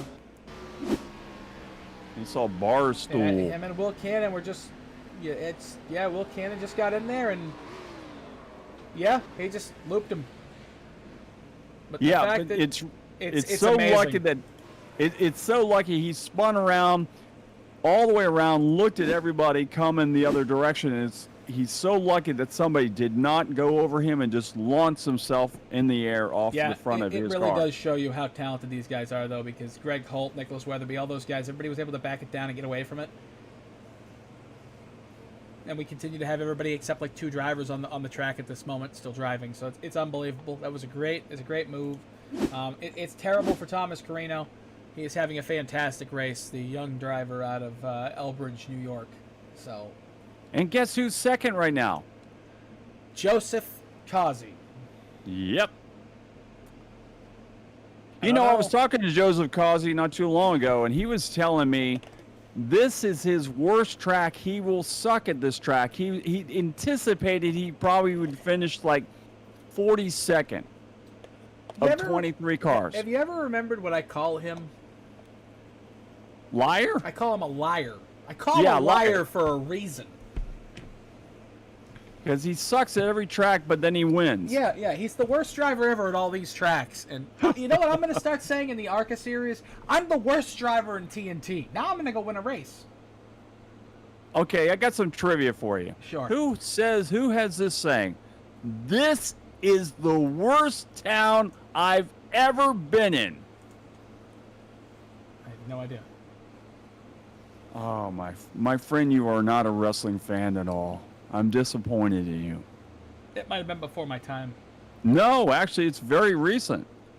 Their latest saying was, "This is the worst year I've ever lived in." Chris Jarrett? No, this is actually SCU. SCU started that. That's Frankie Kazarian. Oh, I can't stand him. I couldn't stand him in Impact. I can't stand him in AEW. I just can't stand the guy. I never liked him as a worker. I think he's uncharismatic. I just can't stand the guy. I'm sorry, I gotta disagree with you. Frankie Kazarian's a great guy. There will never. He is a great bass player. Okay, he might be, but there will never never be somebody as good as Chris Jericho again. No, there's no. Chris Jericho is the man. Chris Greatest Jericho, of all time. Chris Jericho got a piece of paper over. Yes, he did. He could And go if out you there want, and have a that's match back in the with back. Yeah, he could go out. He could go out and get a broom over. He could have Yeah. a 45-minute match with a broom, and they could put the belt on the broom, and people would believe it. Yep. Hey, we're getting ready to go back green flag racing as Patrick Gaspar now has his outside. Joseph Causey, Will Cannon, and Cody McKinney That's a good is restart. now running fourth. Oh no! David Oh. Salter's around. He spun the tires, and there's a big calamity on the front stretch. 2 or 3 cars are involved in that. Michael Payne, David Salter, and Patrick Gaspar is going to have to get the restart of his life once again. Oh, boy. We're going to go back to David Salter and see what happened. I already can tell you what happened. He got on the throttle and spun the tires. Yeah, I think so, too. Probably started in second Yep. and forgot he needed to start in third. Well, you know what's great about this new system, Randy? I can see what gear he started in. Oh, great. Let's look at it. Maybe not for replays. Can I see it live? Oh, darn. I can tell you from the way the car reacted, though, and doing it myself. Oh, Man, no! he hit the wall with a ton. Harvey Abrams was involved in that. That autism awareness car has some pretty serious damage. There are a bunch of guys with some damage now. That's just a shame. Michael Payne did everything he could Yeah. to not hit him and Michael still Payne, had to hit Joey him. McKinney, Charles Gehrick, Harvey Abrams. Yeah, there's a lot of guys involved in that. Thomas Carrino Jr. has the best view on the track of it, though. So we're going to go ahead and ride on board with Thomas Carrino through this incident. And we do have a new groundskeeper, I believe, out there, too, also. I saw somebody go into the grass there. So Thomas got a heck of a restart, and the cars on the outside, everybody got involved in that, and Thomas just backed it down, and you see, yeah, it's just, and like one of our commenters said, cold tires aren't a joke, and he's right. Cold tires are probably what caused that. That's most likely just cold tires causing an incident. So it happens, but now we had some guys pit, and the whole race has turned up on its head, Randy. Yep, absolutely. Nicholas Weatherby, Greg Holt, Ira Kohlhaas, they all had pitted previous to this on the last caution. Yep. So they have brand new tires ahead of Brandon Key and Thomas Carrino and Joshua Gathright and David Salter and Cody McKinney. And Joseph Causey is back in 9th. He pitted. He got I 4 watched him tires. He got 4 tires. Cody McKinney, Josh Gathright, and Thomas Carrino Jr. all got 2. Still That's got where a they're lot ahead of of laps him. to go, too. They have a bunch of laps to go. The left sides only have 34 laps on them, though, and the left sides at Richmond are not the tires you have to worry about. You have to worry about that right front. I don't think you can make it from here to finish this race. I just don't think you can go 75 laps. We saw it in the second stage. 75 laps was a little bit of a stretch. Yeah. If you get another caution, you pit, you can go to the end from there. But from here, you have to play it as you have to pit again.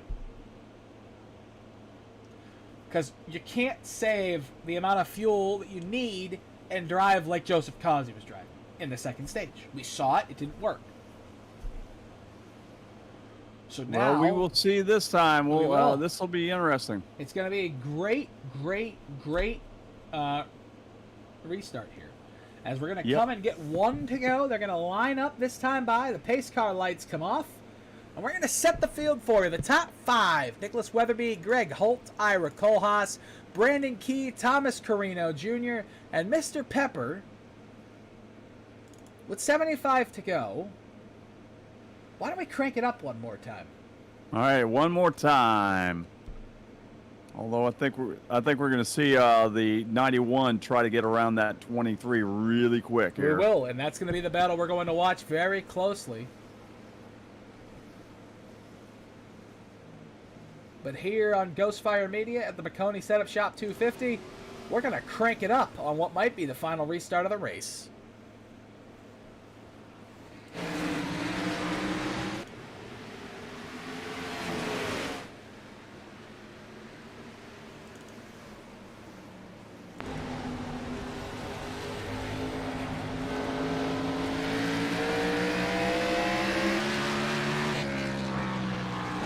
a big wreck down the backstretch. Big wreck. Scott Williams, Charles Gearick, Joey McKinney. Heartbreaker for Scott R. Williams. Another Pier 6er breaks out. Man, oh man. Heartbreaker for Scott R. Williams. We're going to go back and see what happened. Scott was on the inside of the 87, and Joshua Gathright lost it again coming out of 2, and this time he took out the 00, and the 00 ripped the back end off that car. Charles Gearick ended up getting involved. It's just a shame here, as we'll go back and we'll see what happened to Joey McKinney here. Joey McKinney was all the way up on the outside. See the car spinning. He locks it down, or he tries to. He says, I'm going to drive through it. And then up in front of him, Charles Gearick has to slam on the brakes because of the 00 in front of him, and Charles Gearick gets rear-ended. And we'll just see what happened to Charles Gearick to make sure nothing else happened to him. He sees the cars in front of him spinning. He gets on the brakes, tries to lock it down.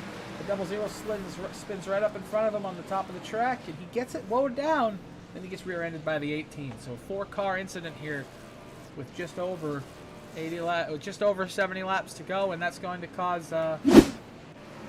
I'm not so sure there's that much damage on the 18 though. He just got into him just a little bit. No, he just got into him a little bit, but they could do something to the radiator. But the 00 clearly has no rear end left, so that's a shame for Scott Williams. He was our mover and shaker of the race. At one point, the man who started 18th was second. And the luck ran out. It did. You know whose luck hasn't run out totally tonight, but he hasn't had the night that we thought he would, is Cody Mckinney in the number 14. That Overton Speed Shop Chevy Camaro. It just hasn't had the speed since the end of that first run, and it just seems like Cody just a snake bit this season. Yeah, he's running 7th right now. Still a lot of time left in the race. So he may, he's running behind Joseph Causey. They all went and got tires, so you never know. I'm not giving up quite yet. I don't think he's met his final destination quite yet. So Harvey Abrams, in this beautiful paint scheme right here, we're going to go ahead and we're going to show it to you one more time because it is so beautiful. And I love it, if I can see it. The Autism Awareness Dude Wipes number 79 will unfortunately be in the pit lane for the next 8 to 10 minutes due to some damage on the car after that little hit in the fender. So that is unfortunately going to pretty much end the night for the number 79 Ford Mustang. I was hoping to bring that Autism Awareness car home in a little closer position to the top 10, but Harvey's season continues to not go the way we all thought it would. Yeah, this is just not his track, so, what are you going to say? Things happen.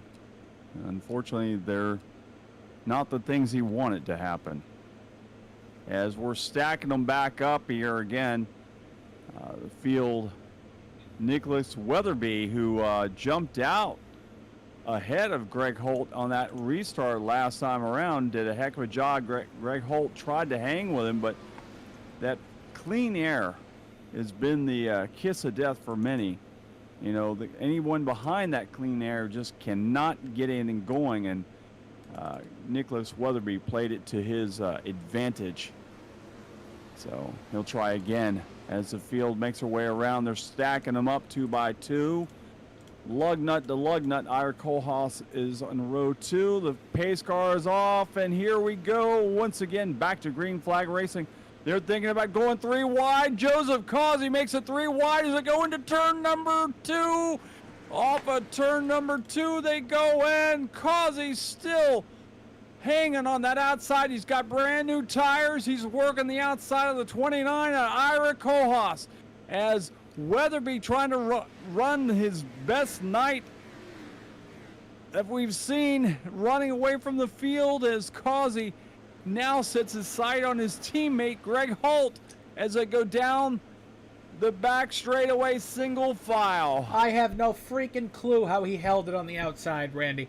67 to go out of turn 4. Kohlhaas gets a little loose, but Joseph Causey, he's going to try to take the fight to his teammate at Greg Holt. He's going to go down into turn 1. He's going to get inside that slipstream, try to get down the backstretch, get a good run on the 91. The 91 a little loose out of turn 2. That's going to open the door for Joseph Causey into turn 3. And Joseph Causey to the inside of his teammate into turn 3 and 4. And we're going to see if the 88 can complete the pass in the 91 as Nicholas Weatherby leads lap 195. Yeah, the car didn't stick as it came off the turn. They're side by side, and our leader drifts way high in turn number 1 and 2. And it's going to be a three-way battle for the lead as Causey closes in on the back bumper of that number 23 of Weatherby. And Greg Holt's not going away quite yet. Now he'll have to tuck in back. And it seems like he had a little problem in that turn that time. And now here comes Joseph Causey trying to get around the Weatherby car. He'll tuck into the bottom of the track and try. Let's see if he's going to clear him. They're side by side as they come off the turn, back down across the stripe to complete 197. It's side by side battle between Weatherby and Causey. Causey hasn't had this much fun all night long running with anybody, but now he will, well, almost. I'm telling you, Weatherby's not giving up. He's hanging with him. Oh, he almost drove it into the wall out of 4. Man, oh man, into 1 and 2. Here comes Nicholas Weatherby. He's going to have to get out the position. And now, as we ride on the bumper of Ira Kohlhaas, we see the number 91 of Greg Holt to the inside of Nicholas Weatherby. And Weatherby's going to be able to drive away down the backstretch and back up to the back bumper off the number 88. Nicholas Weatherby is not done. No, he's not giving up. He's sticking right there with everyone in that second position as Greg Holt tries to close in on him. And once again, Weatherby gets a good run coming off the turn. Oh, we had one car on the wall on the backstretch. But no caution on the speedway as one car slapped the outside wall. And it looked like Greg Holt almost slapped the wall as well, but it was just, whoa! Patrick Gasper got into the back of Will Cannon. And luckily, Will Cannon kept it going the right direction as Ira Kohlhaas is working on the 91 of Greg Holt. Look at that Pepsi car go around the Greg Holt car. Now he sets his sight on second place. Ira Kohlhaas has come alive. Here he comes. The Woodlawn, Tennessee native down the backstretch into 3 and 4. He is the fastest car on the track right now, Randy Pepper. And Ira Kohlhaas wants to prove all the doubters wrong. He wants to get a win here tonight. Yeah, he's doing a heck of a job. Also, Thomas Carrino Jr., who went around earlier on, is now right behind him in that 4th position. So a great recover by him. It is a fantastic run right now for Joseph Causey. He has done everything correctly to drive away. Nicholas Weatherby is doing all he can to keep the sniff of that leader, but he just can't do it. The 88 rolls through the center of those corners so much better than everybody else in the track. The 08 of Will Cannon sideways out of 2. Right behind him, the 87 of Derek Schilling does the same thing. They all keep it straight, though.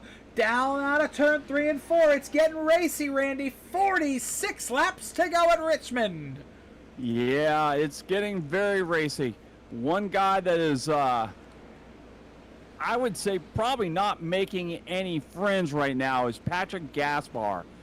Gaspar is just all over the place right now. He's just inside, outside, just getting up on people, rubbing this way, rubbing that way, and just he's trying to make his way back up there towards the front. But he's not making any friends by doing it. Single file for the top 6 or 7 cars right now as Joseph Causey still continues to lead here at Richmond. He's already 6 car lengths over second place Nicholas Weatherby. Now Weatherby is starting to feel the heat of that number 29 Pepsi car. Ira Kohlhaas is right behind him by 1 car length, and then it's another 4 back to 4th place, Thomas Carrino Jr. Yeah, that PepsiCo sponsored machine from Bohica Esports of Ira Kohlhaas in to 1 and 2. He is gaining on both of our leaders right now, on Nicholas Weatherby and Joseph Causey. The fastest guy on the track continuously over the last 10 laps has been Mr. Ira Kohlhaas. Out of 3 and 4, here he comes. But don't look now, Randy Pepper. Look who has battled his way back up to 4th. It's Thomas Carrino Jr., and he's rearing his ugly head as he wants to be a part of this battle here for the win. Yeah, he's hasn't gone away by any means. He recovered from that ugly little spin that he had earlier. Actually, he recovered well because he was sitting there almost looking at his final destination in that wreck, but he luckily did not meet that. As we look at Ira Kohlhaas looking inside and outside of that number 23 car of Weatherby. Weatherby drifts up. Ira Kohlhaas drifts back higher that time. He'll follow nose to tail as they go into the turn. And he's right there with him a little lower. He looks inside and the yellow caution flag is out. will fly again. Derek Schilling and Scott Williams have gotten into it. And the caution is out on the racetrack. Man, oh man, Randy Pepper, that's not what Joseph Causey wanted to see. You know what? I don't know what Joseph Causey wants to see anymore. It seems like he figures a way to make it anyway. It doesn't matter if he's got old tires, new tires, whatever. Everybody here, before we go back and show you what happened that caused the caution here, we're going to go ahead and show you the last time everybody pitted. Joseph Causey, what? It doesn't matter now. Everybody's coming down pit road. Here they come. Everybody is going to get this last set of tires, I believe. Last set of tires and fuel to make it the rest of the race. So, let's see who's the winner and the loser off pit road this time.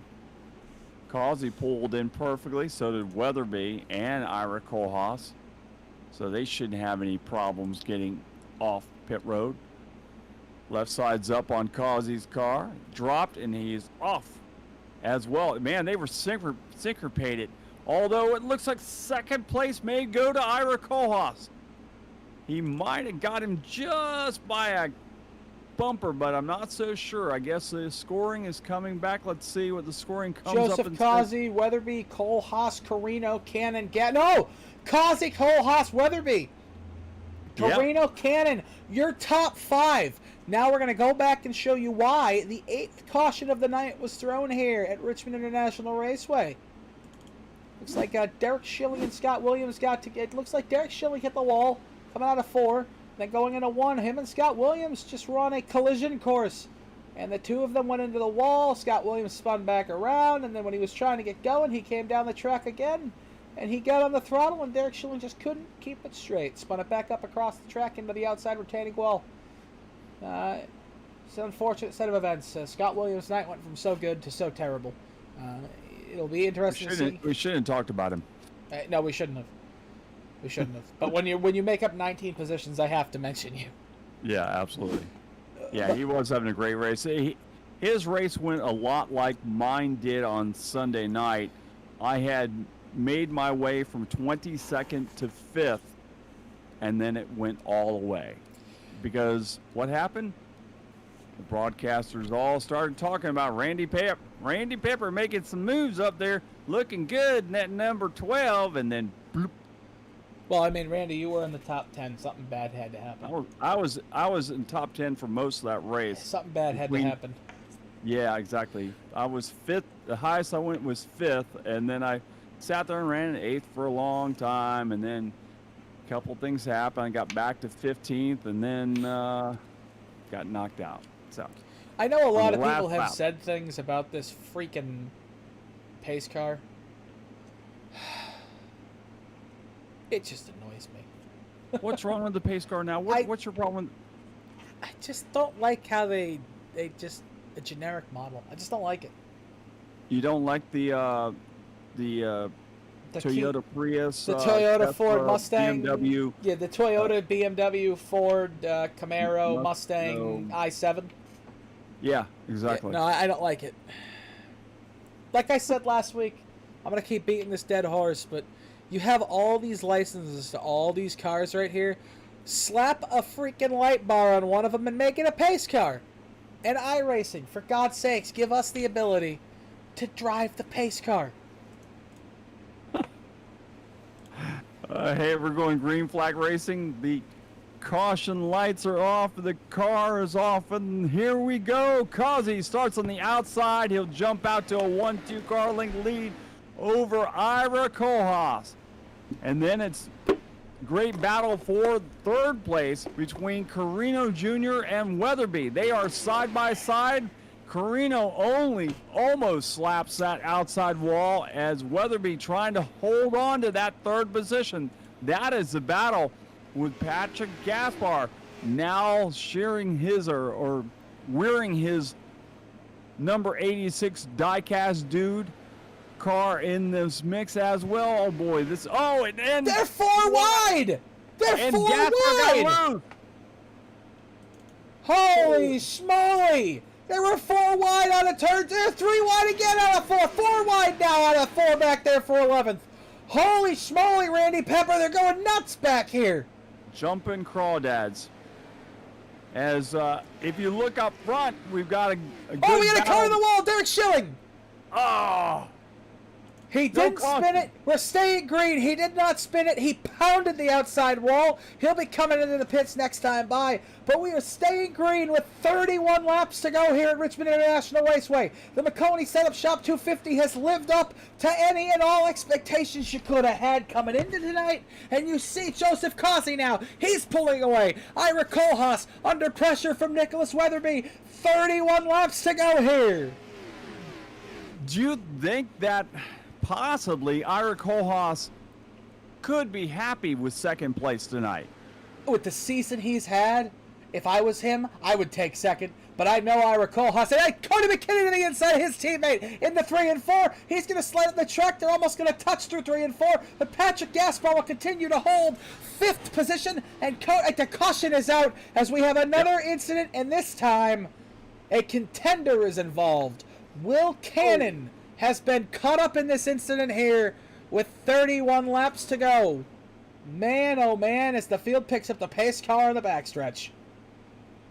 You know, one guy that has not been here in a couple weeks is Christian Converse. Christian yes, Converse, the 15-year-old phenom, has not been here, and it's unfortunate that we haven't seen that bright green car out here. We have some takers. We have some takers on pit road. The Undertaker's out here again? Mark Calloway is in the race? Yes. We're going to go back and show you what happened to cause I think this is the 10th caution of the night. Tower, let us know. It's the 9th caution of the night. So Joshua Gathright and Will Cannon. Joshua Gathright is driving through 1 and 2, and he just gets on the inside of Will Cannon as he gets loose, and the 89 almost went up and over. Will Cannon pounded the inside wall like Elliott Sadler at Pocono in 2008.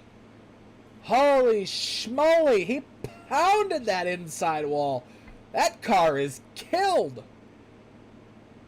Yeah, he hit that almost like Kyle Busch did at Daytona. Wow, remember when the motor, when Jeff Gordon was trying to pass Matt Kenseth, him and Junior split Kenseth, and the motor got ripped out of that car at, I think it was Vegas? Yeah. Man, oh man, that was reminiscent of that. That thing just turned left, and he pounded. And I mean, he destroyed the opening there. Holy schmoly, that's a big incident for Will Cannon. I almost called him Will Power. Well, right after that, he also jumped out of that car, too. To try to get the tow back because I'm sure that car, the motor went whoop. Thankfully, this is virtual, because that was a big incident. That was a big one. I try to tell some of my customers at the Guitar Attic that I tell them, yeah, I'm a broadcaster at night. I broadcast virtual NASCAR races. And they're like, what? Yeah. Hey, Randy. iRacing. Where is the Guitar Attic located, and what does the Guitar Attic do? The Guitar Attic is GuitarAttic.com is it's actually a store. It's in Daytona Beach. Guitar Attic is your place for all your guitar needs, whether you're looking for that collector's piece or just that beginner guitar. Check out the GuitarAttic.com or stop by the shop at 1672.5 Ridgewood Avenue, just north of Flomish in beautiful Daytona Beach. See that? I set you up for that one. I like that. That was good. I hadn't said much about my shop tonight. No, you haven't. So we had to get that plug in there. Yeah, I did have to get that plug in there sooner or later. Hey, but you're a Ghostfire Media sponsor. At some point, you have to get something out of this deal. Yeah. I mean, exactly. you don't get paid for this. I haven't paid you. I told you were getting nickels. I'm still waiting. I'm still waiting for my check. Yeah, that check's in the mail. You know, I hear that from a lot of people, and then I got to go by their house and knock on their door. Hey, dude, can I have that guitar back? Yeah, check's in the mail. Yeah. Hey, we're going to line them back up again on lap 225. We got 25 laps to go into this barn burner of a race. Joseph Causey is your leader. Ira Kohlhaas is the second place, running on his outside. Nicholas Weatherby on row 2, and Thomas Carrino to his outside. Patrick Gaspar and Cody McKinney, who's having a good night, is running 6. Here we go. Green flag. Gaspar back there trying to hold on to his position with Cody McKinney. I was watching that as Causey just pulled away. And here we go. Another great battle for the third position. Thomas Carrino Jr. working around that number 23 of Weatherby and trying to set his sight on trap, catching up to that number 20 or 29. Oh, Nicholas Weatherby! What a save! Nice save. No grass for him tonight. Holy schmoly, we'll call that the save of the night. Oh, boy. Tell you what, there's a lot of action. This is one of those races. It's very hard to call all the action without watching something else going on. Oh, Cody McKinney tapped the wall out of 4. Ooh, he did. 23 to go. Greg Holt nearly got tagged by the number 00, I think, back there too, as well. Wow. A lot of good racing going on here, as we've only got a handful. Well, we got a couple handfuls of laps to go. And we got a couple dozen laps left to go here. Joseph Causey still your leader, but Ira Kohlhaas has turned up the pressure. He is all over him. He's not letting him get away, and Ira Kohlhaas is showing exactly what he's made of tonight. Look who's in fourth, though. That. Yeah, look at that, McKinney in that 14 car. I guess Green is bringing him luck. Oh, Joseph Causey slides up out of 2. Ira Kohlhaas going to get a big run here. This could be the moment. If he sets him up right into turns 3 and 4, he could set him up for next time by. He's got a huge run. He rolled it through the corner a lot better. This could be the time. This could be the move that he ends up beginning to make here if you're Ira Kohlhaas. I don't think it's time. The one guy, you got to watch Thomas Carrino Jr. Thomas Carrino Jr. is doing everything he can to get that car to go where he wants it. The car is squirrely all over the place, and he's trying to catch up to Ira Kohlhaas, but Cody McKinney almost runs into the back bumper of that number 7 car. He got right up there behind him and had to get on the binders as quick as he could. Wow, man, look at this. This is unbelievable.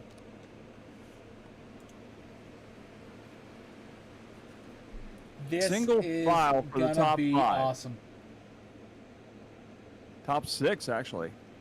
Greg Holt now trying to work on the back bumper of that 14 car. Greg Holt looks to the inside to get around McKinney, and he will. I believe he's going to get around him as they come off the turn. Cody's going to fight back down the front stretch into 1 and 2. So not quite giving it to him yet. Greg Holt trying to make his way back towards the front of the pack. He will get around McKinney that time. I wonder what we would see if we saw Greg Holt and Joseph Causey back up front again. I think we'd see Joseph Causey probably get moved for the win. I think Greg Holt's tired of seeing his teammate win races. Oh, boy. Well, we only have 10 laps to go. 10 laps 16. remain in this race. 16 laps. 16. Excuse me. My math is horrible. I thought Greg I said Holt is coming. He's up to third. I know. He is moving. It's surprising. They all got tires at the same time, but Greg Holt seems to be the one that is getting the most mileage out of those tires. Yeah, Greg Holt is just faster. Are He's you looking at the way faster. telemetry on that? How much faster is he? He ran a 27.39. Joseph Causey ran a 27.52. Ira Kohlhaas ran a 27.57. So he's 0.2 of a second faster. With 14 laps to go, he's just under a second and a half behind him. He will have enough time to catch him. Passing him will be something different if he can get by the number 29 quickly. But Greg Holt, if he continues at this pace, will catch his teammate. Another 0.2 that lap he took off the guys in front of him. So yeah, Greg Holt is coming. And I don't think there's any way to stop him if you're Ira Kohlhaas. I mean, Greg Holt's just going to roll through the center of the corner and just drive right around you. Yeah, but there's only one thing that may stop him. Tires. If those tires go away between now and then, oh well. Here he comes, the battle for second, the move for second in a 1 and 2. Looking underneath him. Will he get a good go run? off the turn, he's got to run as they go down the back straightaway. Got it down to the inside, side by side. How much of a battle will he get? Nothing. He cannot take it to him. 11 to go, and now the battle is on. Now, if you're Joseph Causey, all of a sudden you're looking in your rearview mirror, and a little bit of the pucker factor is happening. Yeah, you're going, now I've actually got to drive a little harder if I want to keep this lead, because that 91 is getting bigger and bigger in the mirror of that number 88 car. Here he comes. He'll dodge to the inside. He took 0.3 off on that lap, Randy. He's coming. The 91 is flying. He's got a rocket ship attached to the back of that car. 9 laps remaining in the race. 9 laps. I believe he is going to catch him within the next 4 laps. Maybe 1. The way he got down in that turn. Yeah, the current telemetry is giving me a suggestion of, with 5 to go, he'll be within striking distance. Wow. He is coming. Yeah, he's flying. Okay, Greg Joseph Holt, Causey who put his led- foot to the floor that time, but he's still coming. Greg Holt led the first 75 laps, was dominant, fell back in the pack after a half spin, and now he's back. He wants to win this race, and I am telling you, this is awesome. Running down a dream as he's right on the back bumper of that number 88. Greg Holt is putting on a show as he's trying to catch the man, the myth, the legend of this season, the number 88 of Joseph Causey. Greg Holt trying to steal this win away from him as only 5 laps remain. He's doing everything. He got loose that last lap. Now he's gathered it back up, and he's right behind his teammate. It's the 88 and the 91. Joseph Causey, if he just runs his line, I believe he can still win this race. Because talk about evenly matched. They both ran a 21.86 last time by. I think those tires are going away is what's happening. Yeah, the tires are starting to scrub off. You can see it as the car's starting to wiggle around and drift up. He's not able to run the same line as it was before. Joseph Causey trying to hang on to a win tonight as a complete lap 247. It's not going to be an easy win. No, it's not going to be. I I think Greg Holt has run out of gas here. I think it run out of tires, basically. Greg Holt's trying something different. He's going up the track and getting that big run down the embankment. It's had him gain some time. But not enough. Not enough, no. At this rate, Joseph Causey is going to be able to hold on to this lead and win his 7th race of the season. Yeah, I believe that's all he's got to do is just run his line, and he'll win this thing. As they will come to the line to complete lap 249. And, whoa, look at this. Caution is out on the speedway. Oh, my goodness. Ladies and gentlemen, it's all up in the air now. Oh, man, Randy. Ira Kohlhaas has a shot. And now here's the question. If you have tires, do you take the chance to come in and get them? No. There's not if you're in the back, if you're like 5th back, yeah, I say yes. But look at this. Greg Holt was he's playing possum with us. I'll tell you what, while we were watching all this stuff go on, look who is running 4th. How the hell did he do that? I have no idea. I looked, I went, what? Is he a lap down?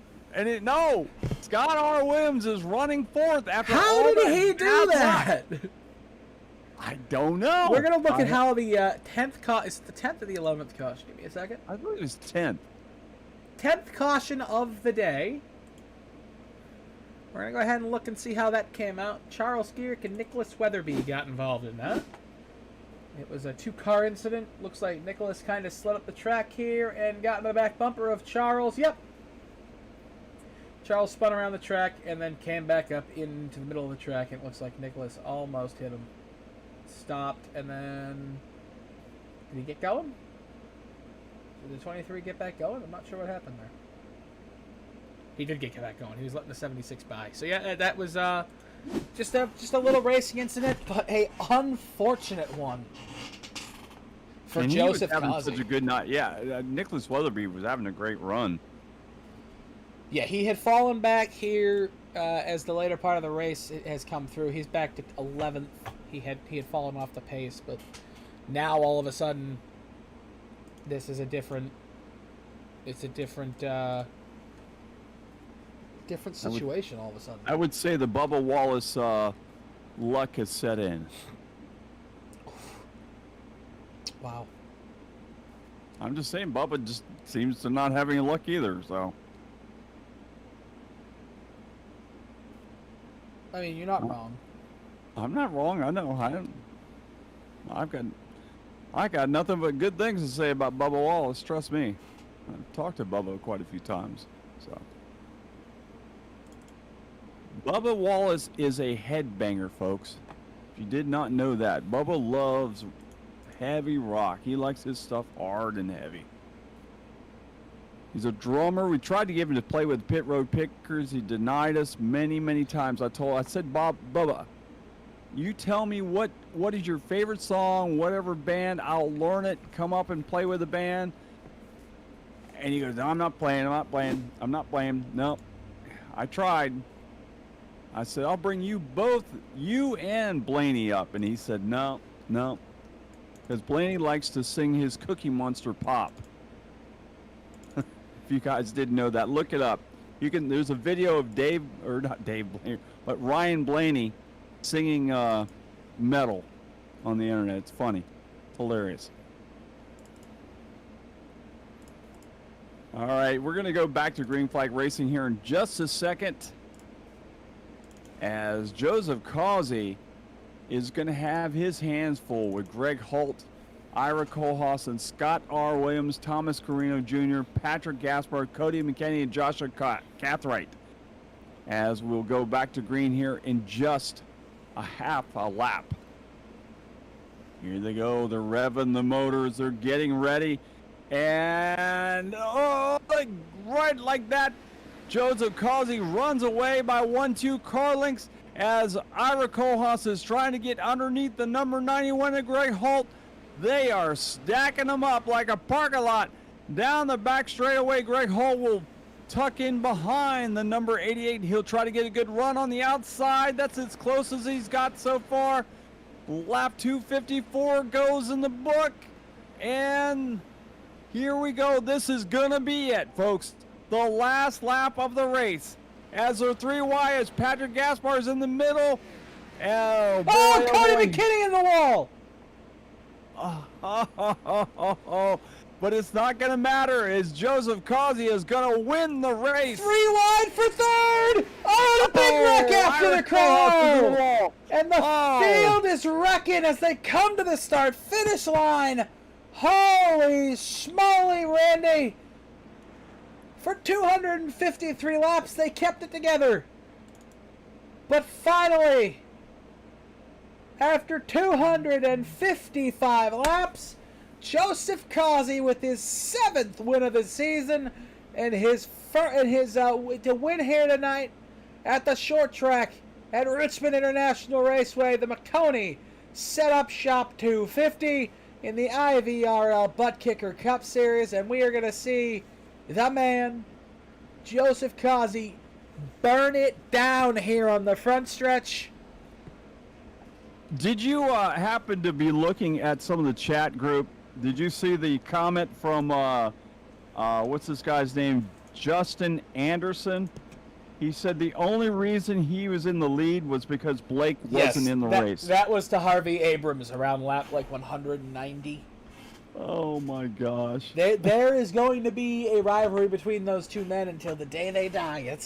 That's what I assume. But I'm folks, just looking at these chats now. I'm like looking back at these stuff. That's number 8 wins for the 88, by the way. Number 8. oh my God, that's just freaking unbelievable. Oh my God. Oh, and he's gonna.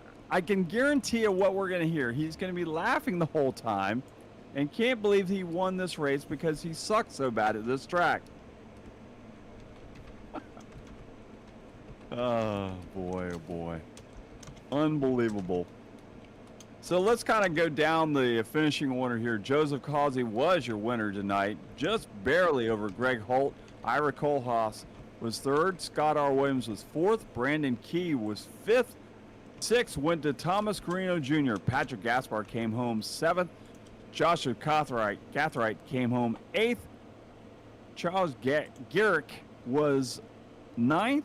10th went to Derek Schilling. Cody McKinney brought it home 11th. Nicholas Weatherby was 12th. Joey McKinney was 13th. Michael Payne brought it home at 14th. And David Salter was 15th, followed by Will Cannon, Harvey Abrams, Adam Wood, Bob Carroll, Ryan Cleaver, and last place was Brandon Massey, which had a terrible night tonight. So that's the way they finished tonight. Now we'll go and see if we can catch up with our winner, Joseph Causey, and maybe Greg Holt. All right, let's see if we can pull these guys into the booth here. Let's see, who finished 3rd? Ira Kohlhaas. So we'll pull Greg Holt in. We'll pull Joseph Causey in. All right, Joseph, Greg, you got Nick and Randy up in the booth. Congratulations on the 1-2 for Tito Team Racing. How did it feel out there tonight? And, how was it out there, the track? Slick. You had to make sure you get the tires on it, for sure, and not spin them up. So, Joseph, how nervous were you seeing that number 91 was coming in a hurry there those last few laps? Oh, those last few laps, I was biting my damn tongue. I was like, oh my gosh. I already said it. Like I said it over our team. I was like, he's gonna get me.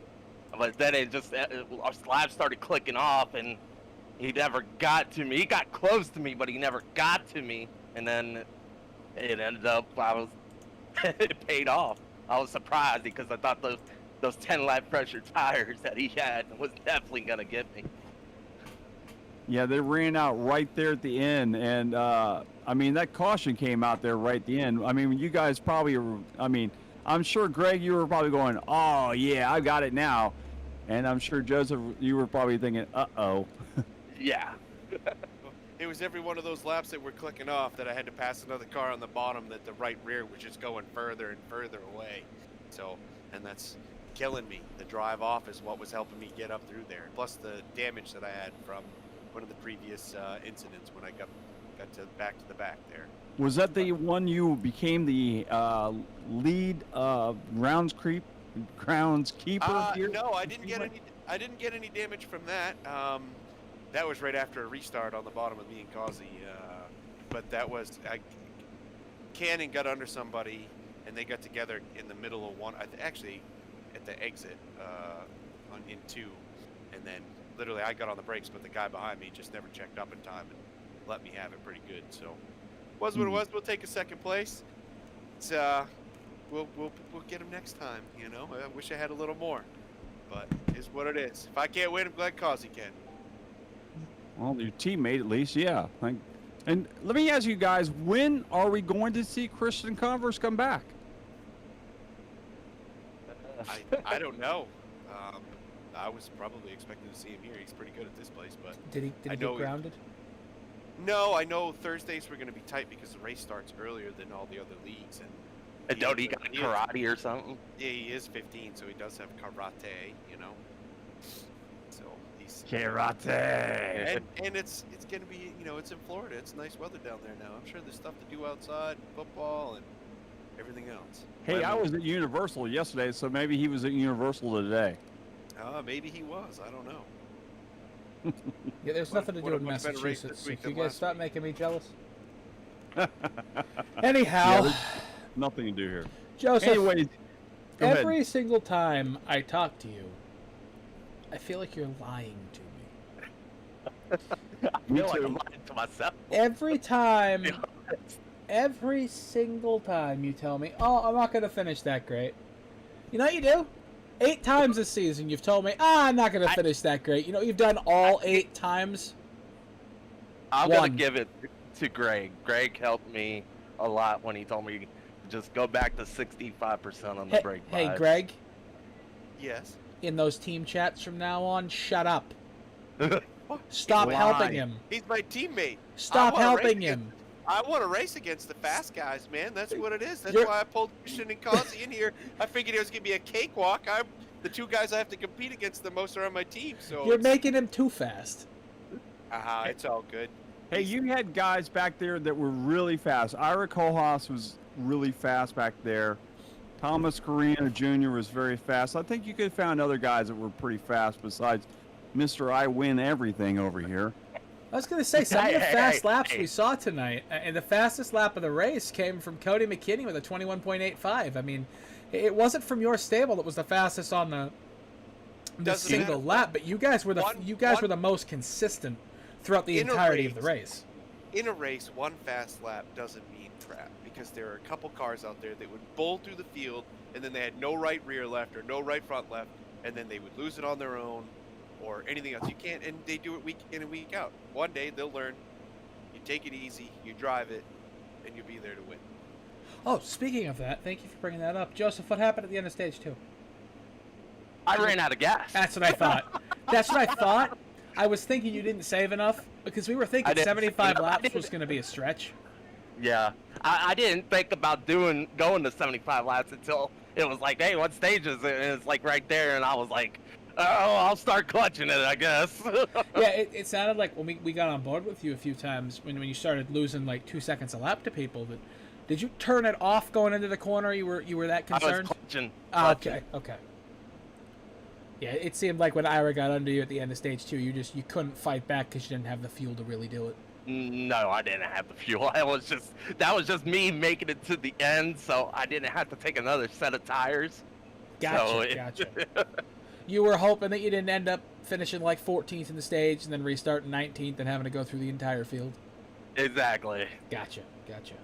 That's probably the most key moment of your race was making that decision to give up the stage win and staying in the top 5 and then not getting, going all the way back to the end of the field and having to go through 18 or 17 cars because That's what I felt like. I didn't have to go all the way back there. I didn't seem like I went all the way always towards the back. Like I was always like near the top 10 at least. Yep. Yeah, no, It felt like me. You started 8th and you didn't fall back from 8th once tonight, so or 6th or 8th, one or the other. But you didn't fall back from any of those positions tonight. So it was very interesting. In stage 1, Greg, what did you do differently in stage 2 than you did in stage 1 besides mowing the grass? It was just me and Causey racing hard side by side. That was it. That was the only difference, and that's what sent me back. So it is what it is. Stage 1, I just set sail and rode. I didn't even push it. I was waiting on Gasper to burn up his stuff, which he did, and then while we were 3 seconds out, I was just riding. But stage 2, I had to work the car. You're back there in traffic. That's a whole different thing, man. You can't. The way that the tracks work now. And I was surprised to see it here because this place is such a bottom place, you know, that even now, the outside groove in this place, from center to exit, they've got so much more grip, it kills the drive off on that guy on the bottom. So, you get a little bit used up tires and you're in trouble. Hard to make a pass. You guys did an awesome job, I mean, doing the moves that you did do. So it's fun to watch you do what you did, so congratulations both of you guys for first and second. Joseph, I'm gonna say, you know, next week we got Talladega, I believe, right? Am I correct on that one? Yes, you are. Yeah, next week it's 100 and it's 100 laps at Talladega. So. I'm not gonna say you're not gonna win this one, but I mean, oh hell no, he's pushing me. with the new draft package and everything, hey, Greg does owe me one. I owe Greg one. Yeah, then you owe Greg one. No, I owe Greg one from Wednesdays, which I win all the ways over here on Wednesdays. He wins Wednesdays all the damn time. Oh boy, that's funny. So, at least you guys are swapping them back and forth. Hey, Joseph, good job giving Greg the rub and tug on the outside on about lap 68. when Randy decided to say that you gave him a rub and tug going down to 3 and 4, so that was interesting. But anyhow, before we go down the TV 14 route, Mr. Pepper, you want to read us out? Yeah, ladies and gentlemen, thanks for watching tonight on the Ghostfire Media Network. It's been the Butt Kicker 250. Also, we want to thank our new sponsors who came in. And did we even say anything what they do?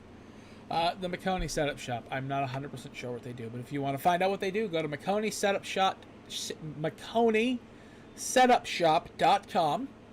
Easy for you to say. MaconiSetup.com. And you can find out what the Maconi Setup Shop does. All right. And from Richmond International Raceway, I'm Randy Pepper. That is Nick Adams. We want to congratulate once again Joseph Causey on a fantastic run here at the Speedway. Till next week, we'll see you here. And so long